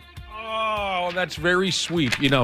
Picturing you sitting there surrounded by all these ladies last night, sitting out at a restaurant bar surrounded by all these ladies. It reminds me of, I remember I told this joke a long time ago on the air, and Randy, you seem to enjoy it. So there's a table of women sitting at a restaurant, and the waiter walks up and he says, "Is anything all right?" Exactly. So you're off to Columbus. Never been. Is that a nice town, Columbus, Ohio? Who's been? Last time I was in Columbus, Ohio, I got cut off at an Applebee's. I didn't know they did How that do you then. even do that? Oh, did you have like 4 drinks? We had been at a U.S. soccer match. That's the reason we were in town. So we had been tailgating all day. Then we went to the Applebee's by the hotel. They took one look at us, go, nope. They like to keep a better image. Yeah, it's a family restaurant. Will you have any Michigan gear, Randy, you can wear around Columbus? I will not do that, no, because we'll probably get thrown out of the house. So, yeah. So they are big Buckeye fans. They are huge Buckeye fans, and they're very sensitive about it too. So that's frustrating. I know. I know better. You can't take some ribbing. That's not fun. That's not fun. Come on with that, Buckeye fans. I couldn't. I'd stay at a hotel. I think I'd stay at a hotel than stay under the... Well, thanks for joining us here, boys. It's a historic day today. Yeah. We discussed this a little bit earlier. 26 years ago today in 1997. That was the night that Mike Tyson took a bite out of Evander Holyfield's by-damn ear. What happened here? He got bit, I think. He got bit in the ear. Oh, my goodness. He's got a bloody right ear. Holyfield bit by a dirty Mike Tyson. I can't believe what I'm seeing. I always enjoy talking about this fight on its anniversary because it was just such a bizarre sight to see.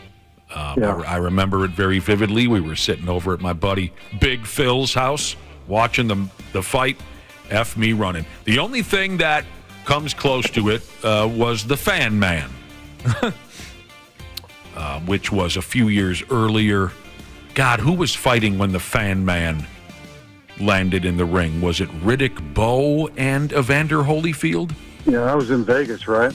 Yes, dude. Yeah, you were right, Nick. Riddick Bowe and Evander Holyfield? Yep. 93 or something like that? November 6th, 93. And here comes that sumbitch out the sky, and he's got a fan on his back, and it was just, you couldn't believe what you were seeing. And he lands in the ring, and then, of course, what does he get for landing in the ring, Josh? You remember this event. Nearly murdered? Yes, everyone beats on him. They beat him up, because the fighters each have their massive posse of hangers-on who are desperate to be noticed as well as tough individuals, for hanging up. So they beat the guy up for a while, and he's, wait a minute, where did I... And then it was 25 years ago on this date. Should I say it like Vinnie Mac used to say it? Yeah, please do. Hell in a Cell.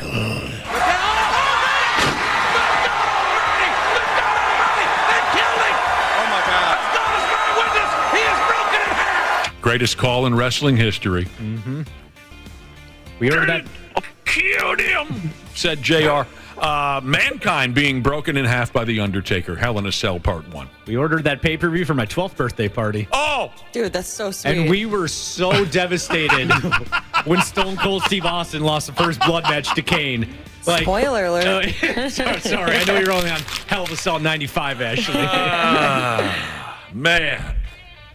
Well, you guys had to have fallen smooth off the couch when Mankind was sailing off the top of the cage. Well, this was back in the day, you pop in a blank VHS and you record the pay-per-view, so we rewatched that match over and over and over. We were probably up all night. How old were you? 12. He said his 12th birthday. Let me do the math. He said his 12th birthday. So did you think it was still real? No, we knew it was fake, but at that point we were huge marks for Stone Cold Steve Austin, and so when he lost that first blood match, we were just despondent. It was like the room was just silent. We were all just looking at each other like, what just happened? My youngest son cried when he found out that those matches were predetermined. He was not happy about it. So cute. I thought for the longest time my dad was just like trying to pull one over on me. I'm like, what are you talking about? You're lying to me. You're pulling my chain.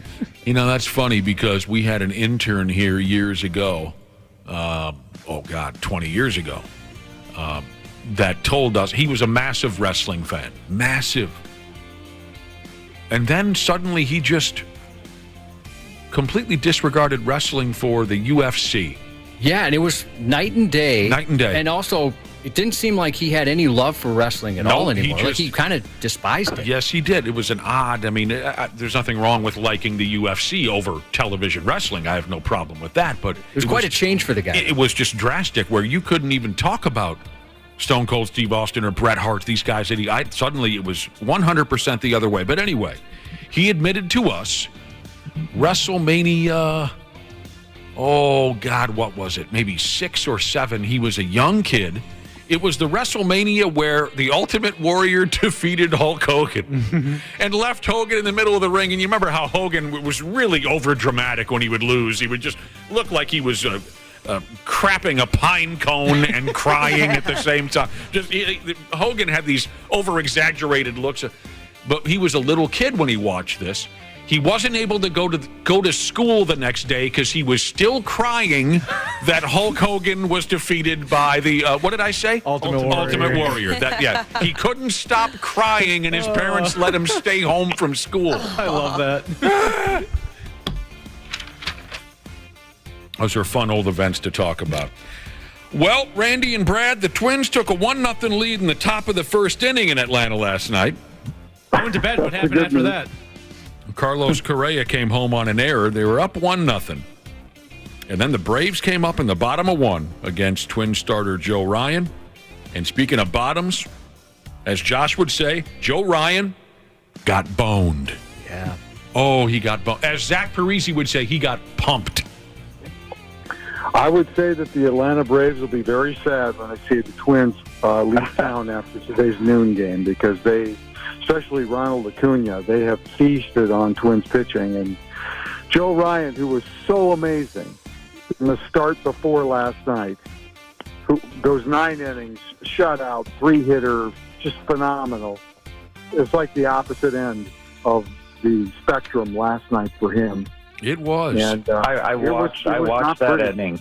I watched that inning, and I could not figure out. Well, the Atlanta Braves scouting report on Joe Ryan certainly was better than Joe Ryan's scouting report on the Atlanta Braves, because, and Glenn and Dick pointed this out during the broadcast that I was watching too, he didn't throw his first breaking ball until the 5th hitter, after they had gone home run, triple, home run, home run. I mean, he threw them all fastballs. Yeah. And at some point, even Glenn pointed this out, at some point you got to mix in something else, because when you got a free swinging team, an aggressive team like that, and their scouting report says that he's going to pump the zone early with fastballs, you've got to change. And he didn't change. He didn't change in time, because the first 4 hitters were all over him. And then once he started mixing in a little bit of a breaking ball, he started to get some guys out, at least anyway. If you missed it, the Braves launched 5 dongs in the first 2 innings of last night's ball game off of Joe. Yeah. 5 dongs in their first 10 at-bats. Yeah. Well, he only lasted 3 innings. I mean, it was just not a good start. It could have been much worse on the scoreboard. Yeah, that's a good inside baseball conversation, Brad, because the Braves, from what I've seen over the last couple of years, have been a fastball hitting team. Mm-hmm. They have lived on the long ball. I mean, they've got a lineup that's full of home run hitters. And, teams that throw fastballs on more than any other pitch seem to struggle against a team like Atlanta, right, because they just have power hitters. And that team looks good enough to win the World Series right now, the Atlanta Braves. But that's what I'm saying. Their scouting report was better than ours, because Joe Ryan typically does throw a lot of fastballs early in the count. But when you face a team like that, you can't do that, because you see what happens. Mm-hmm. Now, a couple listeners have texted in with the same message for you, Randy Shaver. They're saying, look, they're not giving up on Joe Ryan being an all-star. He can always be a pitcher during the home run derby. Ronald Acuna probably would like that. Yes. Yeah, really. No, Joe Ryan's been great overall. He just ran into a friggin' buzzsaw. Atlanta looks good enough to win the World Series. Ronald Acuna Jr. hit 2 of these home runs. They lead the majors in home runs by a lot. By a lot. I don't know if you guys have covered this already this week. Did you cover this already, Randy? 146. Yeah, we talked about it on Monday. Okay. Mm-hmm. They just are launching the baseball. Yep. And, they'll wrap it up today. The 2 clubs will put a lid on it today, and maybe the boys can sneak one out.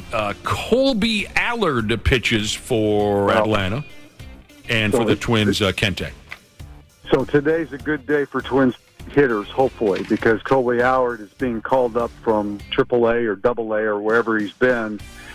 And he's not been even though he's only 25 years old and was very promising early in his career, has not been very good. So this is an opportunity for the Twins to get right today. So, and they better get right.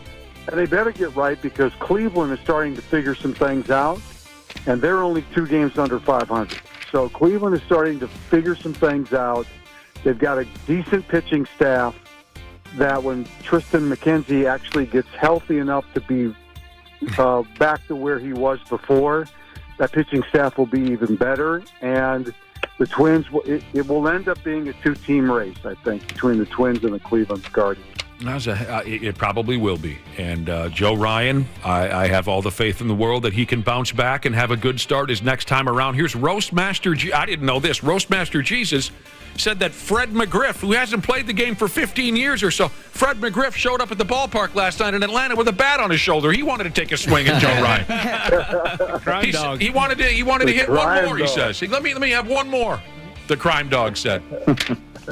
I'm worried, and you mentioned Cleveland. I'm worried about Terry Francona. Went off to the hospital last night. You know, the guy has not been in great health lately. They're playing in Kansas City. He felt really sick before the game, went off to the hospital. They kept him overnight. I haven't heard anything more about Terry Francona. Anyone have anything further than that? I have not seen anything more. Okay, well, we hope he's okay, but he's had, heart problems and different issues the last few years. He's one of my favorite people in baseball. Yeah. Oh, Twins lost. How about Shohei last night? Did you see that? Well, he's doing all right, right? What did he do last night? How about the first home run he hit last night? The swing, his swing reminds me of Ken Griffey Jr. He's just got a swing that's just so remarkable. But he clobbered 2 home runs last night and then struck out 10. I think it's only the 4th or 5th time in Major League Baseball history that a player has done that in one game. All right.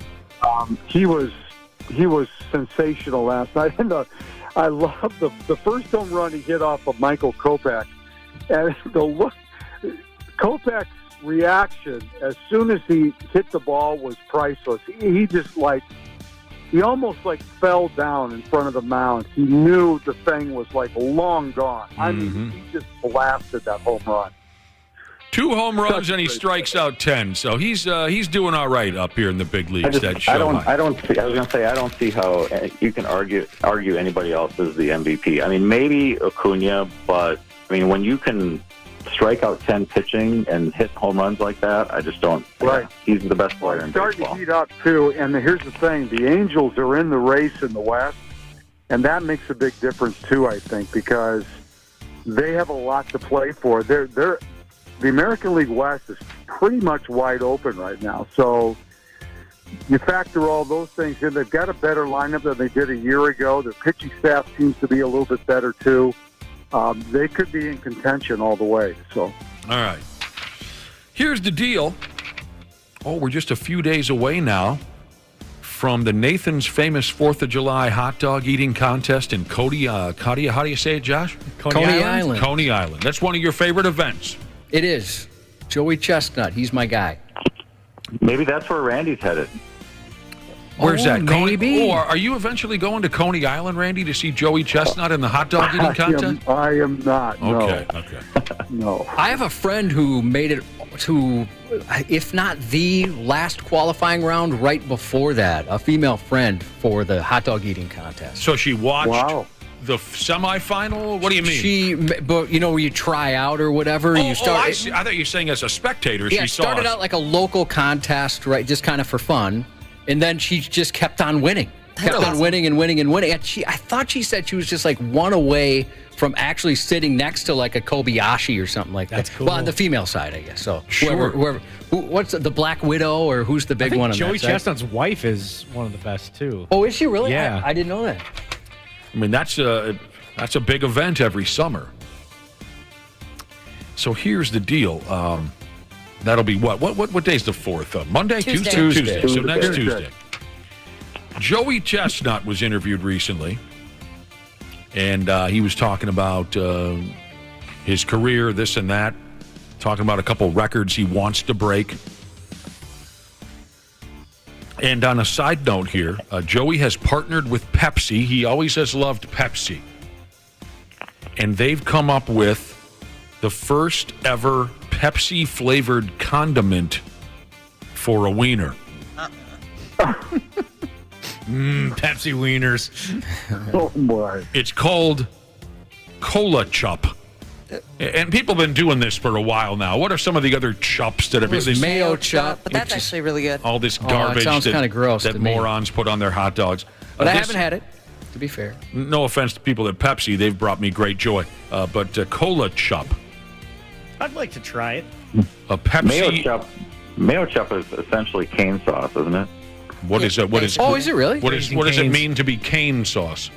Well, that sauce that you get at Cane's. Oh, I know people love that stuff. Cane's? Very similar. What is Cane's? Cane's is Cane's, chicken the chicken tenders. place. Raising Cane's? Oh, Raising Cane. Oh, Yeah. oh, sure. They have a sauce that's really good. Okay. It's very much like ketchup and mayonnaise. Anyway. So, I hear you, Brad Ryder. Here's the deal. This Cola Chup is going to be debuting on Independence Day at 4 major league ballparks, and one of them is Target Field. Oh. If you're going off to the game on the 4th, or I would imagine a stretch of time afterward. I don't know if it'll be for the rest of the season for a limited time, but they say here Section 113 at Target Field on Independence Day. They're playing the Royals, that much I know. You can get your mouth wrapped around this Cola Chup on a wiener. Day game that day, too. I like a day game on the 4th of July. Word? Yeah, I'd like to try this. A lot of barbecue has cola in it. Oh, that's true. Oh, yeah, yeah. it probably would be good then. Okay. Yeah, now that I think about it, I've Yeah. seen that on diners, drive-ins, and dives. Yeah, it helps make the meat tender. I'll help make your meat. So here's, if you're curious, here's another competitive eating record that Joey Chestnut would love to tackle. He'd like to try to go after the king crab record. I don't know what the hell the number is, but I love eating seafood and whatnot. Yeah. And just so if you're curious, getting ready for an eating contest. I'm sure he's fielded this question a million times, and maybe we've already discussed this kind of a thing, but in case you were wondering, what does he do to get ready for, like, say, that hot dog eating contest? No food for 48 hours. I always thought that was frowned upon. I'm not done yet. And then a small meal before the contest. What you probably heard is, Ashley, right, that you need to eat something to expand your stomach a little bit? Yep. Is that what you're referring to? Yes. Okay. So he doesn't eat for a couple of days, then he has a small meal. Then he gets up super early the day of the contest, drinks a lot of liquid, does some yoga, and then he does some burping exercises. But that's fun to be around. Wapple and I do that. I put him over my shoulder and I just kind of pat him on the back. And he gets that painful gas out. Don't you, buddy? Yep. He didn't go into detail as to what these burping exercises are. And then he sucks in his stomach and he says, all right, there's probably room for 15, 16 pounds of food in there. As far as his hot dog eating prowess, he'd still like to hit the 80 hot dog mark. Isn't his all-time record probably like 73, 74? Yeah, it's in the 70s, I believe. Let's see. So since we won't be on next week, we're taking some time to ourselves for Independence Day. I thought we needed to jaw jack a little bit about the Coney Island event, because that's a fun deal. 76 is a record. It in 76. 2021. Looks like he's going to have to eat more than 24 pounds of crab. Oh, to win that? Yep, to beat the king crab record. And I always thought they ate, like, bread, loaves of bread and water to help expand their stomach. I saw a documentary, or maybe it's just a story, but on Kobayashi, he used to always eat a giant salad, like all leafy greens the night before a contest. Yeah, I saw that too. He liked to eat a big... here's a listener saying, of course we're going to watch the Twins game on Independence Day. We want to watch you blow the first pitch. Ha, ha, ha, ha, ha. From Snubby Two Fingers Jesus. I got bumped, son.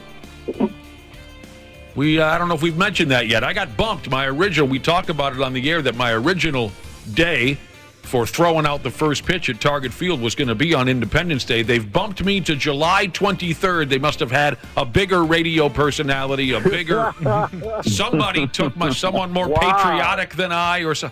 But yeah, I got bumped.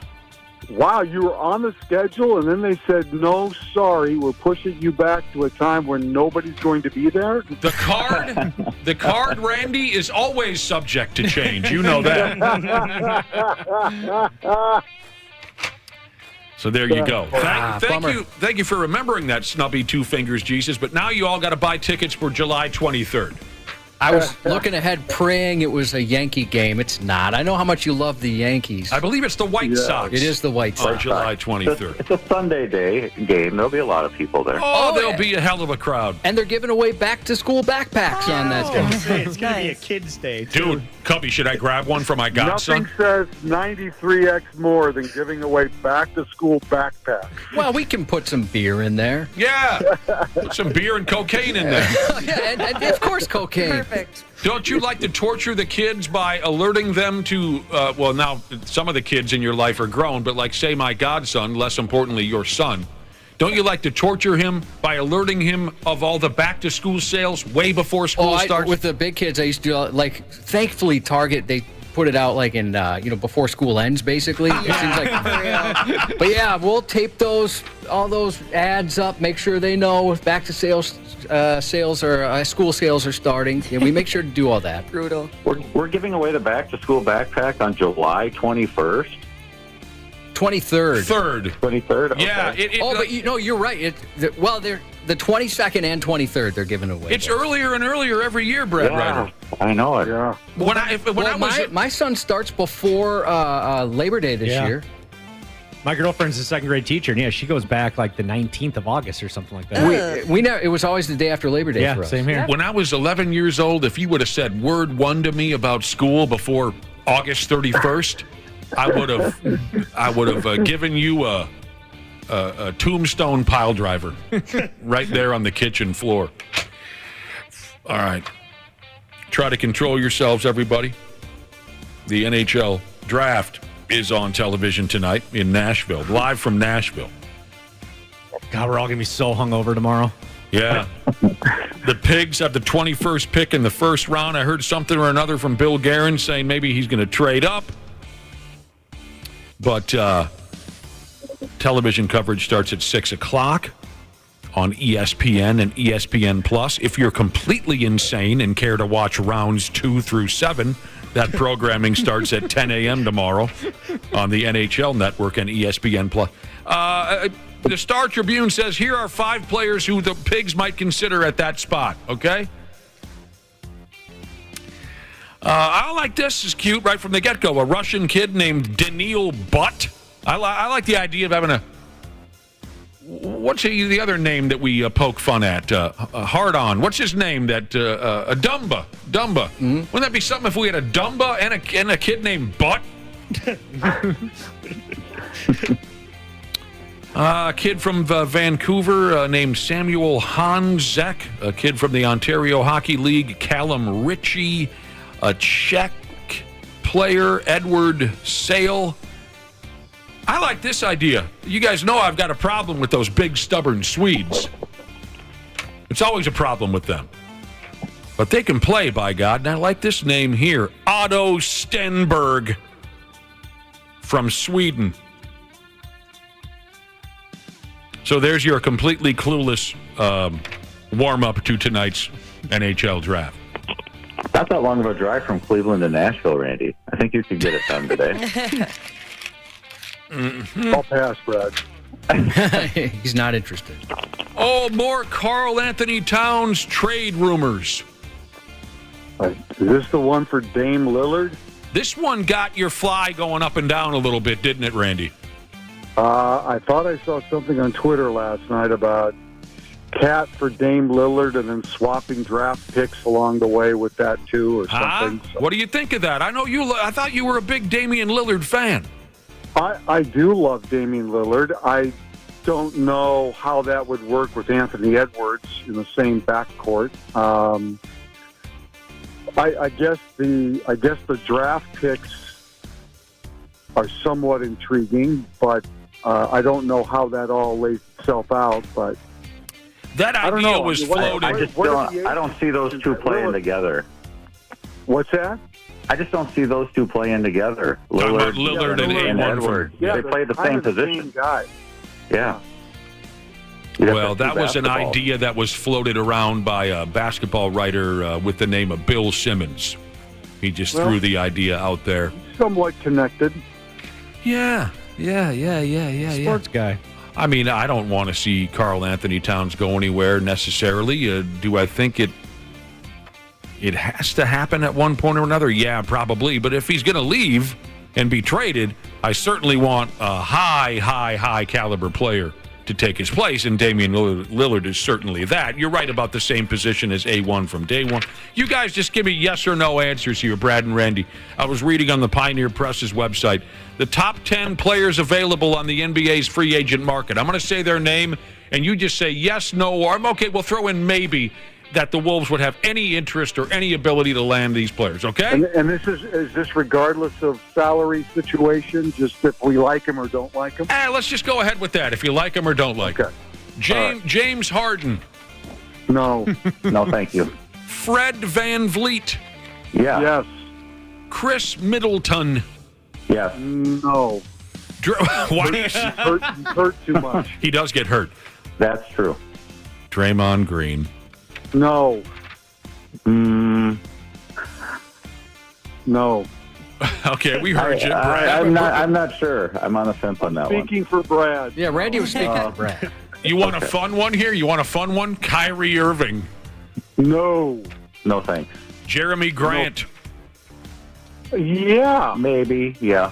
Nikola Vucevic, the guy who plays for the Bulls. Yeah. Yeah, He's but a it good doesn't player. fit because you got Gobert. Right, right. Kyle Kuzma. Yes. Mm-hmm. Like his game. Jordan Clarkson. Yes. Mm-hmm. Love his leadership. Bruce Brown. Yes. Love his leadership. Yes, and I recently read that Bruce Brown and Jeremy Grant are players that the Wolves are interested in. So there you go. I like that. Okay. Dennis Rodman is a moron. And he has been for most of his life.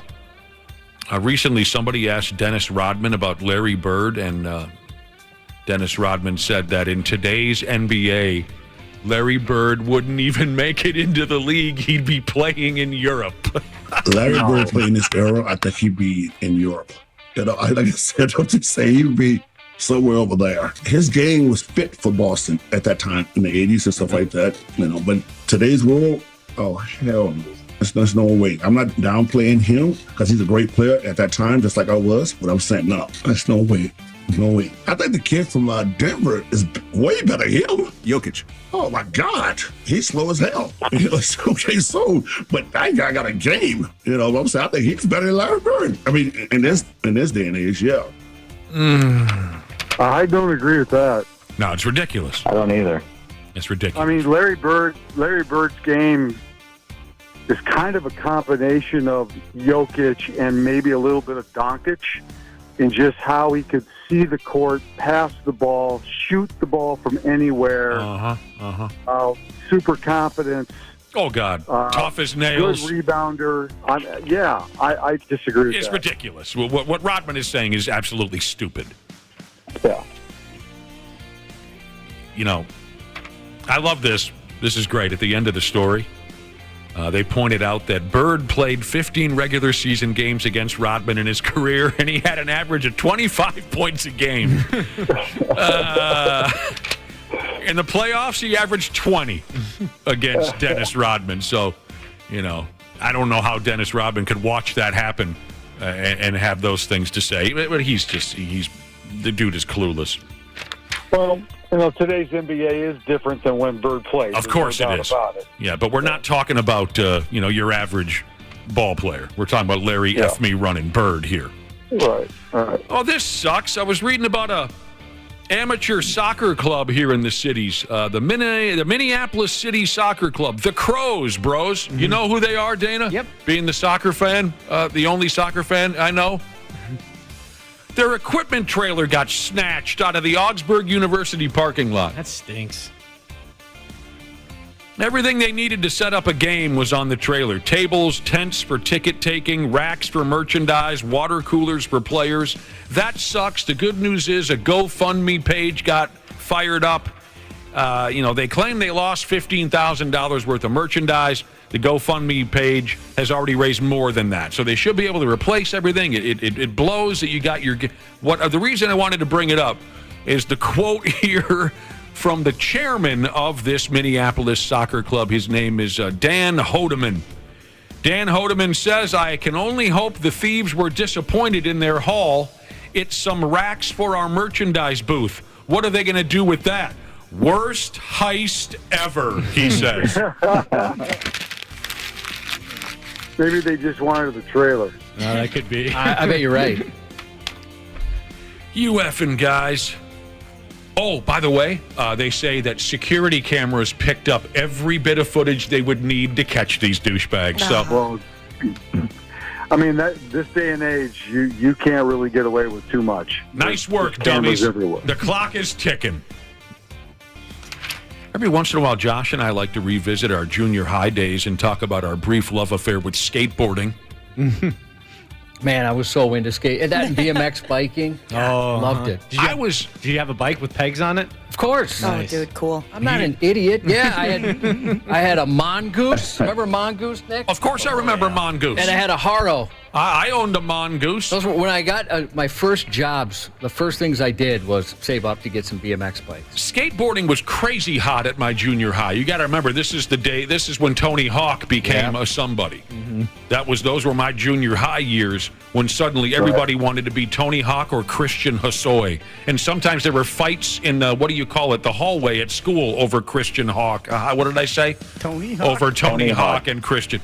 That's how huge it was. For me personally, my love of skateboarding lasted about a week, and then Big Al broke his arm on Mark's ramp, and I thought to myself, well, I'm next. So, I tried to drop into a quarter pipe, I think it's called, one time. Landed right on my butt, and I said, you know what? I think that's career for me right now. You were done? Yep. And you know what? I had gotten pretty good at dropping in and all that. I got the balls up for that. When Big Al snapped his arm like a pretzel, that was something to see. You guys should have been there. No. The bones in his right forearm made a perfect tent with the skin. It didn't break through the skin, but it made this cool tent. You lost Randy. And I'll never forget Big Al looking over at me. He dropped in and he fell backwards and he landed on his arm. And he kind of looked at me with the tent, the bone tent, and don't get cute with that, in his as if to say, what do I do with this? And I said, because I live right down the street, I said, well, go down to my house and my mom will give you a ride to the hospital. He went inside the house where the ramp was, the homeowner of the ramp. He went inside and he put his arm on the stairs, and then he took his free hand and he smashed the bones back into place. Wow, that's impressive. And then he got on his bicycle and he pedaled away, and his right arm was swinging behind him like one of those wacky, wavy, inflatable type characters. You see what I'm saying? Just elastic. Speaking of skateboarding, a 13-year-old girl recently became the first girl to complete a 720 in skateboarding. It's a badass video. It's up on 93x.com. That's cool. Word. The 720, that's a trick that Tony Hawk invented. He invented damn near all of them. This gal was competing at something called Tony Hawk's Vert Alert in Salt Lake City, Utah, is how you say it. Her name is Arissa True. Good for her. And these gals are getting ready for the 2024 Olympics. Skateboarding at the Olympics. You don't have a problem with that, Randy, do you? Skateboarding at the Olympics. You didn't want breakdancing. Absolutely What about? not. Okay. How cool would it be? I'm assuming you watched the video. I did not. Oh, okay. So Tony Hawk she fails a lot right before she gets it. And he's coming up to her. Well, the video makes it appear pretty much after each time she goes down, and he's giving her tips. I mean, how cool would that be to have Tony Hawk showing you this is how you do it and everything? Yeah. And then he was the guy cheering the loudest for her when she finally pulled it off. It'd be like Wayne Gretzky coming to your hockey practice. Yeah. Yeah, I'd say, all right, I'll do it this way. Try this, try that. Right. Shohei Ohtani coming to your baseball practice. Jeff George showing up at football practice. Randy Shaver at broadcasting practice. Randy Shaver at broadcasting. You know what, Josh? Whenever you've got broadcasting practice lined up, let me know. I'll come over. I couldn't think of a bigger honor. Hey, every day is broadcasting practice for some of us at 93X. Speaking of Tony Hawk, recently on Amazon, I watched a documentary. Anybody who's ever picked up a video game controller's probably played the Tony Hawk Pro Skater series. That's a great game. And they made a documentary about the making of that game and stuff, and how one of the cool things I've found out about that is right before the game was released, the company that made the game, they came to Tony and said, hey, we'll offer you $500,000 for the future use of your image and likeness going forward, because they had no idea if the game was going to be a hit. And Tony's like, man, that's obviously a lot of money, but he decided to go ahead and, take a chance on it, and the game ended up making him millions and bet on himself, and the game ended up, basically printing him money for life now. Speaking of his image, we've mentioned this before, but I love the videos he posts where people recognize him, sort of. You kind of look like Tony Hawk. Yeah, exactly. And he gets that so much. It's awesome. Tony Hawk's 52 years old now, and he still pulls off the 720 from tam to tam, it says here. 52, he's still doing that, whatever a 720 is. Hey, Josh. Yeah. This text message says, I seen Tony Hawk and Bob Harrow live at the Armory in Virginia, Minnesota in 1987, and I still have his book signed. I don't know which his he means, if it was a book by Bob Harrow or a book by Tony Hawk. That's from Blacktop Mojo Daddy-O Jesus. That's awesome. That's cool. I'd love to meet Tony Hawk. He seems like a really cool guy. Yeah, I'd love to meet Christian Hosoi. Oh, yeah, absolutely. We should fight now. If it was 1984, we should fight now. Fight over your favorite skater. And finally, for Randy and Brad, who like to waste their times on the golf course, a pair of guys from Nova Scotia. Where the hell is Nova Scotia? They officially broke a Guinness World Record by golfing more than 290 holes in 12 hours. Bro, no. I've heard of people who do this on the longest day of the year, which we just had. Where they go out. And maybe that's when they did it, Brad. Or whatever. Yep. Maybe I think it was. 290 holes in 12 hours. They were in a golf cart, and they just ran like hell. They hit it, and then they hit it, and they get in the cart, and then they hit it. That does not sound fun. No. But that's a lot of water to get into. A lot of sand, a lot of water. You're losing a lot of balls. I played 18 holes last Friday, and I'm still sore, so I'm out on that too. These guys were cooked, but I guess it's a new Guinness record.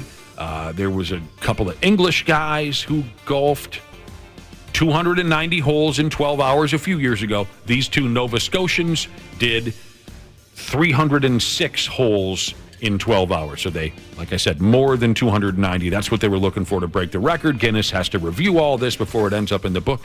Does it say what golf course it was at? Somewhere in Nova Scotia. The Jeff George Memorial. Like Wayne Gretzky showing you how to play hockey, Tony Hawk showing you how to skateboard, LeBron James showing you how to play basketball. This is great. Park and Rec Jesus says it's like Kirk Cousins showing you how to handle the fourth down with the season on the line.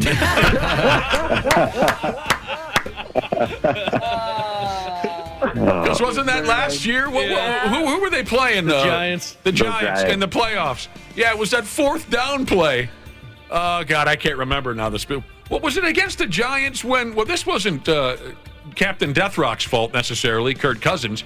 When What's-His-Nuts, who's the good-looking coach, everybody wants to touch themselves when he shows up now? O'Connor called that wacky-ass play where they threw it back to Cousins. Oh, yeah. Oh, my gosh. That was brilliant. He's lucky he's hot. Let's put the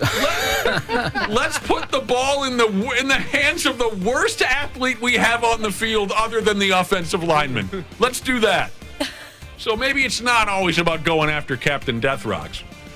Sorry, I blew up. What is it, the end of June? I'm over here blowing up about a football game. From last year. But I love to needle the Vikings. I do, because they're a bunch of clowns that'll never win anything.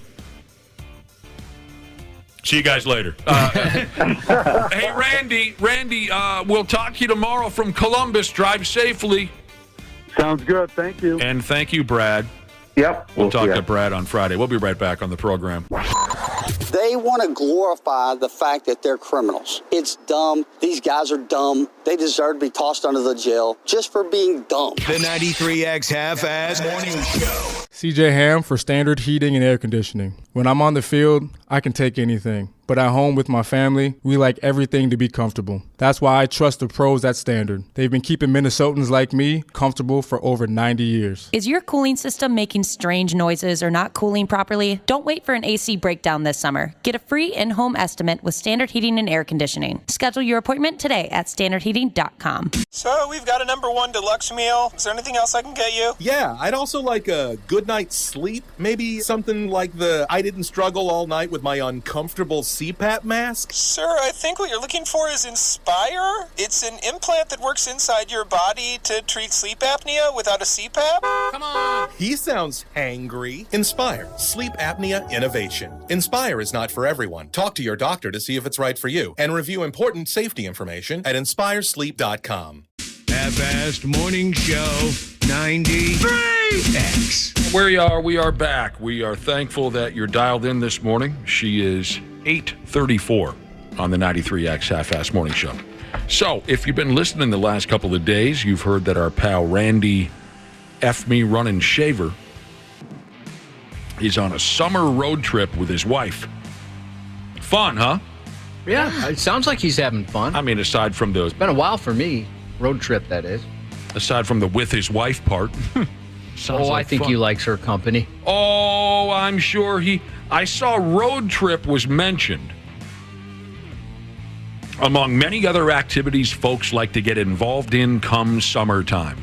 So when was the last time you were enjoy a nice road trip? You do. When was the last time you went on a road trip? Is this when you drove to? Because we follow each other, so we're so tight. We're the best friends that has ever been. You upped and drove to Chicago not that long ago. No, that wasn't it. No, it must have been a different friend, I guess, that you feel is on the same level as me. You did though. Are you thinking of you? I wasn't thinking of me. I thought a few years ago you had a reason to drive to Chicago. Well, we had someone from Chicago drive to us. Maybe that's what it was. So what was the last trip ski? I've let you down. I've failed you. No, you haven't. What was the last one? You don't. Just went up to my my wife's family's cabin not too long. I don't know if you'd call that a road trip, but that's as close as I can. Well, how many hours was it behind the wheel? Oh, with traffic, a little over 4. Does that count? And it was by myself. Yeah, that's a road trip. We'll call that a road trip. So I'll make a deal with you. Let me fire some of these summertime activities at you. And this ain't me talking. This is just random people from all across our great nation. Let me throw some of these summertime activities at you, and you tell me one way or the other if you've, already experienced it, or you'd like to experience it, or if I should just fall down and go F myself. Road trip was in there. Visit the ocean. Don't have that on the list this summer. I've done it. I don't really have any interest in doing it again. Yeah, don't really care. Didn't like it.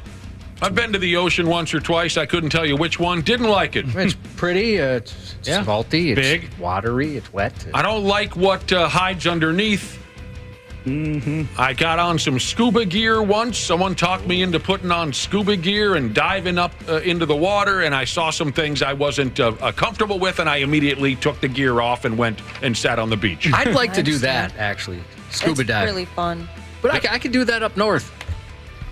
I could go do that at Lake Superior. I suppose. It's very scary in the ocean, dude. I got scared. You don't know what's down there. I saw what was down there. That's what I'm talking about. But there's also the mystery of not knowing all of what is visiting the ocean. When I went scuba diving in the Virgin Islands, they, without knowing, I guess as soon as we got back to the boat, the guy was started freaking out a little because there was 2 other people in the water still, and I guess we were swimming above a huge octopus, and that they're dangerous to be by. And I was they'll grab you. Good to know. Okay, You're never talking getting in again. about the Kraken. Well, maybe it was a Kraken. I bet it was a Kraken. Go skinny dipping. It wasn't that long ago we talked about skinny dipping. I did that about 10 days before my 21st birthday. Yeah, it's been a number of years, but potential could happen this summer, maybe. I haven't done that since high school. Jeez. Yeah, it's been a long time. I don't even get naked in the shower. Oh. It's been a long time. I'm just not a strong swimmer overall, so naked or otherwise, I don't really enjoy swimming too much. I mean, I've told you before that when I jump off my boat, I put on my life jacket because I fear that I'm going to just sink like a stone. And if you were going to be threat of drowning, and somebody had to come rescue you, you wouldn't want them to have to rescue you naked. That's a good point. They're hauling you up on the beach, just de-swinging. Yeah. Because the first responder might just start swimming the other way, and you got to wait for the second or third responder. The first responder pretends like they didn't see you. Oh, I didn't hear anything. There's commotion. No, I didn't know what you're talking about. Another summertime activity. This sounds really dorky. Going somewhere for stargazing. It's kind of nice when you're up north and you can actually see all the stars. Yeah, I do love that. I wouldn't intentionally go somewhere to do it, but when you're sitting on a dock at night and you look up and dang, I'm a long way from Minneapolis right now. That's a completely different story. I agree. That I've always wanted to see the Northern Lights, so that's something I should figure that out. Oh, you haven't seen them? Never. By damn. It's so pretty. Completely different animal than you're sitting on a dock drinking a beer. You look up and say, wow, look at all those stars, than actually getting in your car and driving somewhere for stargazing. Who here named a star after their significant other? It's got to be one of you dorks. No, I've had a star named after me. Oh. Wait, or was it a plot on Mars? I can't remember, but whatever it was one of those goofy things from a former, very sexualized female coworker of ours, who you may or may not know better than I do. What are you trying to say? Catch my drift? I do know who you're talking about. It's kind of a weird one for summer activities. Smoke weed in the woods. Okay, what are we, 12? Come on. Well, maybe someone wants to feel like they're 12 again. So they go to the woods and smoke marijuana. That's so funny. Let me leave my house and go find some woods to smoke in. Smoke weed in the woods. Wouldn't that be a hike at that point? Yeah, true, Waffle. Oh, yeah, speaking of dorky and Wapple, here it comes. Time to dork out even more than you normally do, Wapple. Step outside your barbecue comfort zone and try something new. I wish I could, dude. I want to learn how to be somebody who can just master a grill. Oh, stop it. I really do. I got the grill down, but I want to move on to a smoker, but we just don't have enough room right now. Smokers are Oh, fun. weird. Are people into buying smokers now? I never hear about that. Where's my sarcasm horn? So good, though. I'm sorry I blew up. If I got to hear one more boring story about my buddy who bought a smoker. I had to start it yesterday at 6 in the morning. Right now, it's 10 at night. Still not done. That's kind of how it goes. Mm-hmm. Wow, this is interesting. For a summer activity, hook up with a random. Get off the list. Someone's got to be texting right now saying, you can hook up with a random any time of year. You don't got to wait for... Of course, we know that, but I guess for some... They wait for June, July, August. The old summer fling. For sexual contact with a complete stranger. And then they wait until winter for cuffing season, so they have another excuse. That's right. What is cuffing season? When it gets cold and you have someone to cuddle. Yeah, you get a relationship. I've heard of that. We've talked about that. Yeah, we have. You have a relationship that time of year. By the way, hey, thank you, everybody who's been texting in photos of the Northern Lights. Absolutely gorgeous. I got to see that in person. I thought you were going to say... have to go. I thought you were going to say photos of their smokers. That's coming right now. Yeah. Oh, you foodies drive me insane. Speaking of hooking up, some people wait for summertime because they can't wait to get sexually active on a Ferris wheel. That sounds absolutely awful. Does it really? I hate Ferris wheels. Oh, okay. Like, they... I hate sexually active. I don't Too really old like for it. heights, but I can do, like, roller coasters and stuff. But Ferris wheels, I don't like that. They stop, and then for some reason, every time the person that I'm in there with thinks it's funny to rock it. Like, stop rocking the basket. You got to rock the basket. Well, you got to pretend you're not scared. That's your issue. I can't. See, Wapple and I are the afraid of heights guys here on this program, but I love the Ferris wheel's not too high up for me. Wapple, can you handle the Ferris wheel? No. I love the Ferris wheel. It's all the I do too. stopping that gets me. But the stopping is fine. You last a little, you can have a little more time. Oh, no. Then you sit there and you're swinging. You're like, come on, just get moving. Oh, God, I love it. Especially the one at the state fair. That thing is huge. It's wonderful. And it's one of the only rides I can do anymore, Josh. Is that why you like it? Yeah, I'm such a wimp. My dad used to, like, brag about my cast iron stomach. I could go on any ride after eating anything. I could do. And all of a sudden, I don't know, maybe when I turned 40, it's completely changed. I can't go, I can't jump on our trampoline. Oh, wow. Barf. I don't know what's different. It's so different now. Sucks. I remember the day my dad, it was after the Forest Lake 4th of July party that we went to. My dad had cheese curds. He went on this, almost like a tilt-a-whirl ride. Word? Oh, no, it was the Graviator. Oh, or no. whatever it is. Gravitron. Yep, there we go. My dad went on that with my sister. I remember he got home, went to the side of the house, and just threw up. I don't know why I can remember that, but that was... Well, that stands out, watching your dad barf. Oh, yeah. That was the last time I watched my dad go on rides. This was outside? Yeah. You got to bury that barf 6 feet under. We did. It was 5. Once you hit a certain age, all those rides make you sick. We're rolling through different activities that people enjoy in the summertime. I got one more here for you, and then we'll take a little break. and it is go down a water slide. I went down one last weekend. Nice. Oh, yeah? Any injuries or no wardrobe malfunctions? No, it came out unscathed. It was a pretty fun water slide up in Alexandria. Yeah, I mean, they're fun again. I'm always afraid I'm going to fly out. You do fly. I did fly. Afraid I'm going to get stuck. You get a little older, it hurts. Your back will hurt the next day. Well, what about a friend of yours? What? Oh, I said I'm afraid I'm going to get stuck. Oh, you're afraid you'll get stuck on a water slide? Yeah, because sometimes there's like those drier spots or something. Oh, it just That'll freaks take me some out. skin off. It'll tear your bottoms right off. Yeah. When I a number of years ago, I went to, how do you call it? Wisconsin Dells? There you go. I went to Wisconsin Dells. And I went down the biggest sumbitch they had.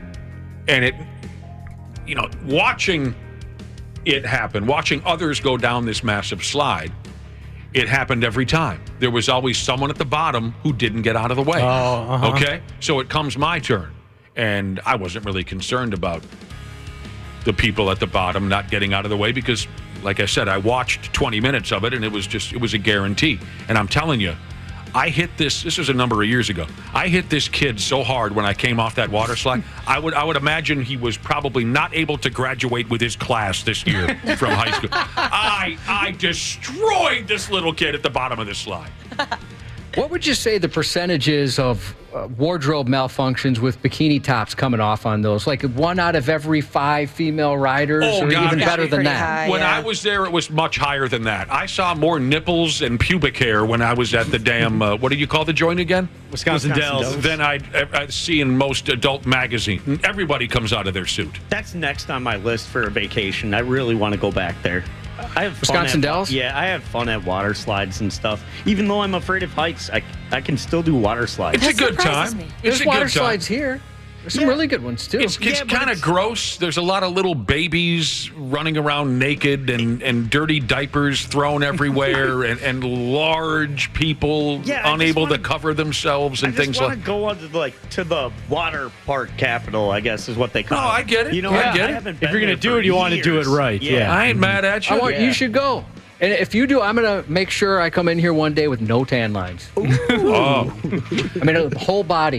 The 93X Half-Assed Morning Show. They got their heads up their ass. On 93X. We've been jaw-jacking about a series of things that folks like to do come summertime.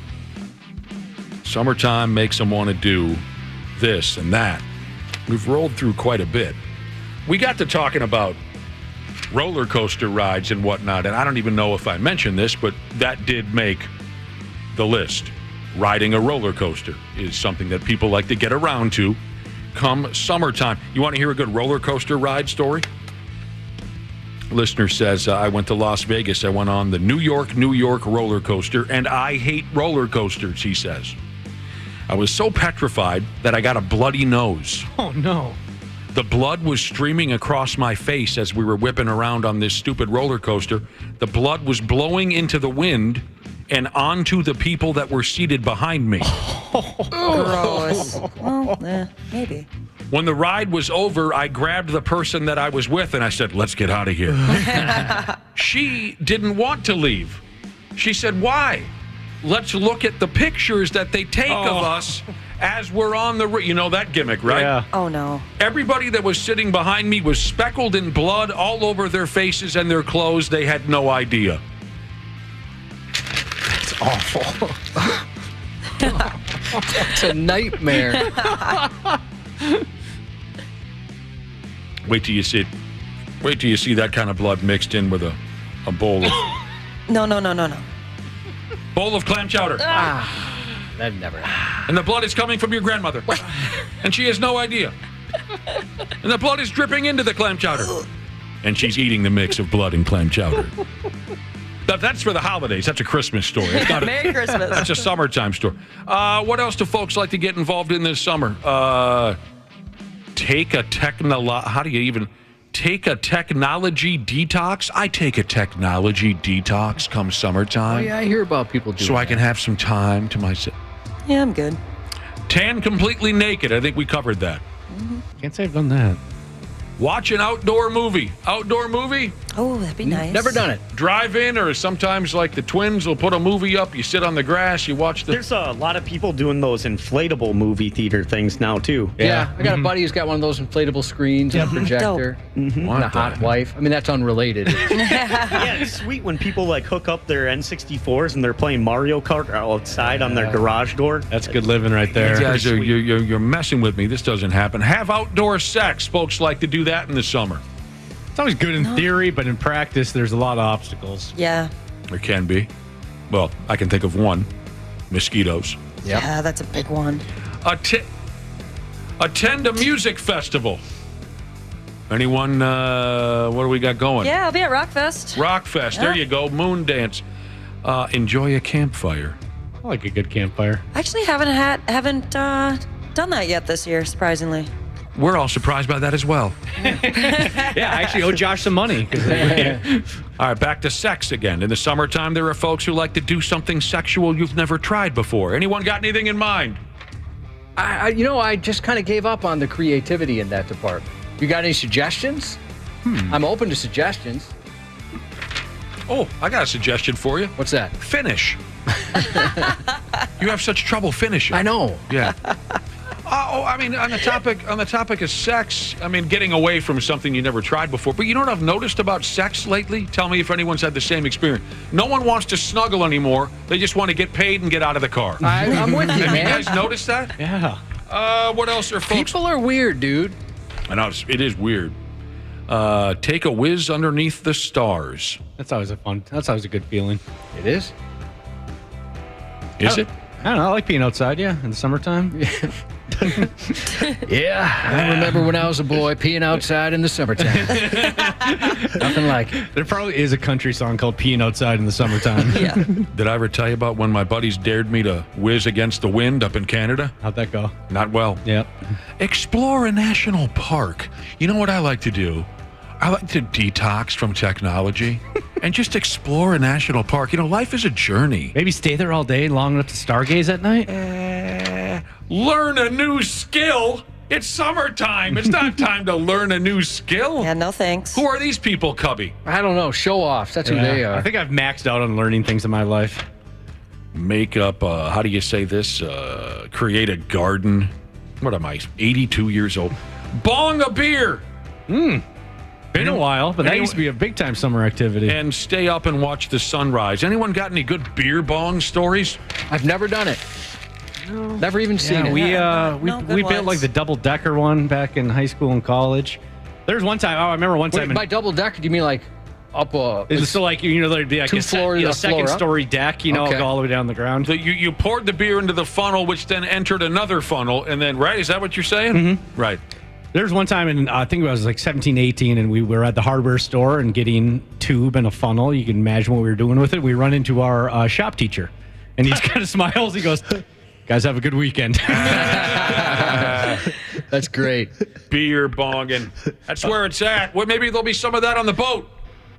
I would think so. Definitely shotgunning. Well, I actually don't want to see any beer bonging on the boat. It usually goes south. I love my freshman dorm, the rules they had at St. Cloud State, and one of them what it said they prohibited things were mass consumption devices. That's what they call beer bongs. I like it when people can fancy up stuff like that. A mass consumption device. Yeah, that means I can't use a bong. Like, darn it. That's awesome. They covered all the bases. Very creative. It's kind of like how I was a grocery transfer technician when I was a carryout at a grocery store. Uh-huh. Or again, how do you refer to your career as a stop people from stealing things person at Target? Oh, well, they were called asset protection. Is that what you mean? Or just yeah. I consider myself someone who is on the force. Asset protection. Yeah. I mean, it's hard for you guys until you put on the red and khaki. You just don't know. Thank you for your service, sir. It's about time someone. Civilians is all we are. Yeah, civilians. Yeah, plebes, you guys. Right now. on the Luther Bloomington Kia text line. Text the word Marine to 651-989-9393. You shot to win a 4-pack of tickets to the 93X Half-Ass Morning Show Booze Cruise this Friday. Boy, I'll tell you what, only a couple days left to win. Make sure you keep it on 93X. Furnished by Stillwater Riverboat, sponsored by Anytime Bail Bonds. Congratulations to fat Wisconsin dietitian Jesus and his wife Nikki, expecting their second child Monday. Congratulations to T. Jesus and Doom Playing Jesus, got hitched over the weekend. And then happy 38th to our buddy Stuck in Brainerd Jesus. We'll see you tomorrow. So, we've got a #1 deluxe meal. Is there anything else I can get you? Yeah, I'd also like a good night's sleep. Excuse me, sir? You know, the I didn't struggle all night with my uncomfortable CPAP mask, or something like the my wife didn't kick me out to sleep on the couch because of my constant tossing and turning. Sir, we don't have anything like that here. I think what you're looking for is Inspire. It's an implant that works inside your body to treat sleep apnea without a CPAP. That way you can breathe normally and rest more soundly. Come on! Oh, he sounds hangry. Inspire is the only FDA-approved sleep apnea treatment of its kind. It's helping tens of thousands of people finally get restful sleep. To learn more, visit InspireSleep.com. That's InspireSleep.com. Inspire, sleep apnea innovation. Inspire is not for everyone. Talk to your doctor to see if it's right for you, and review important safety information at InspireSleep.com.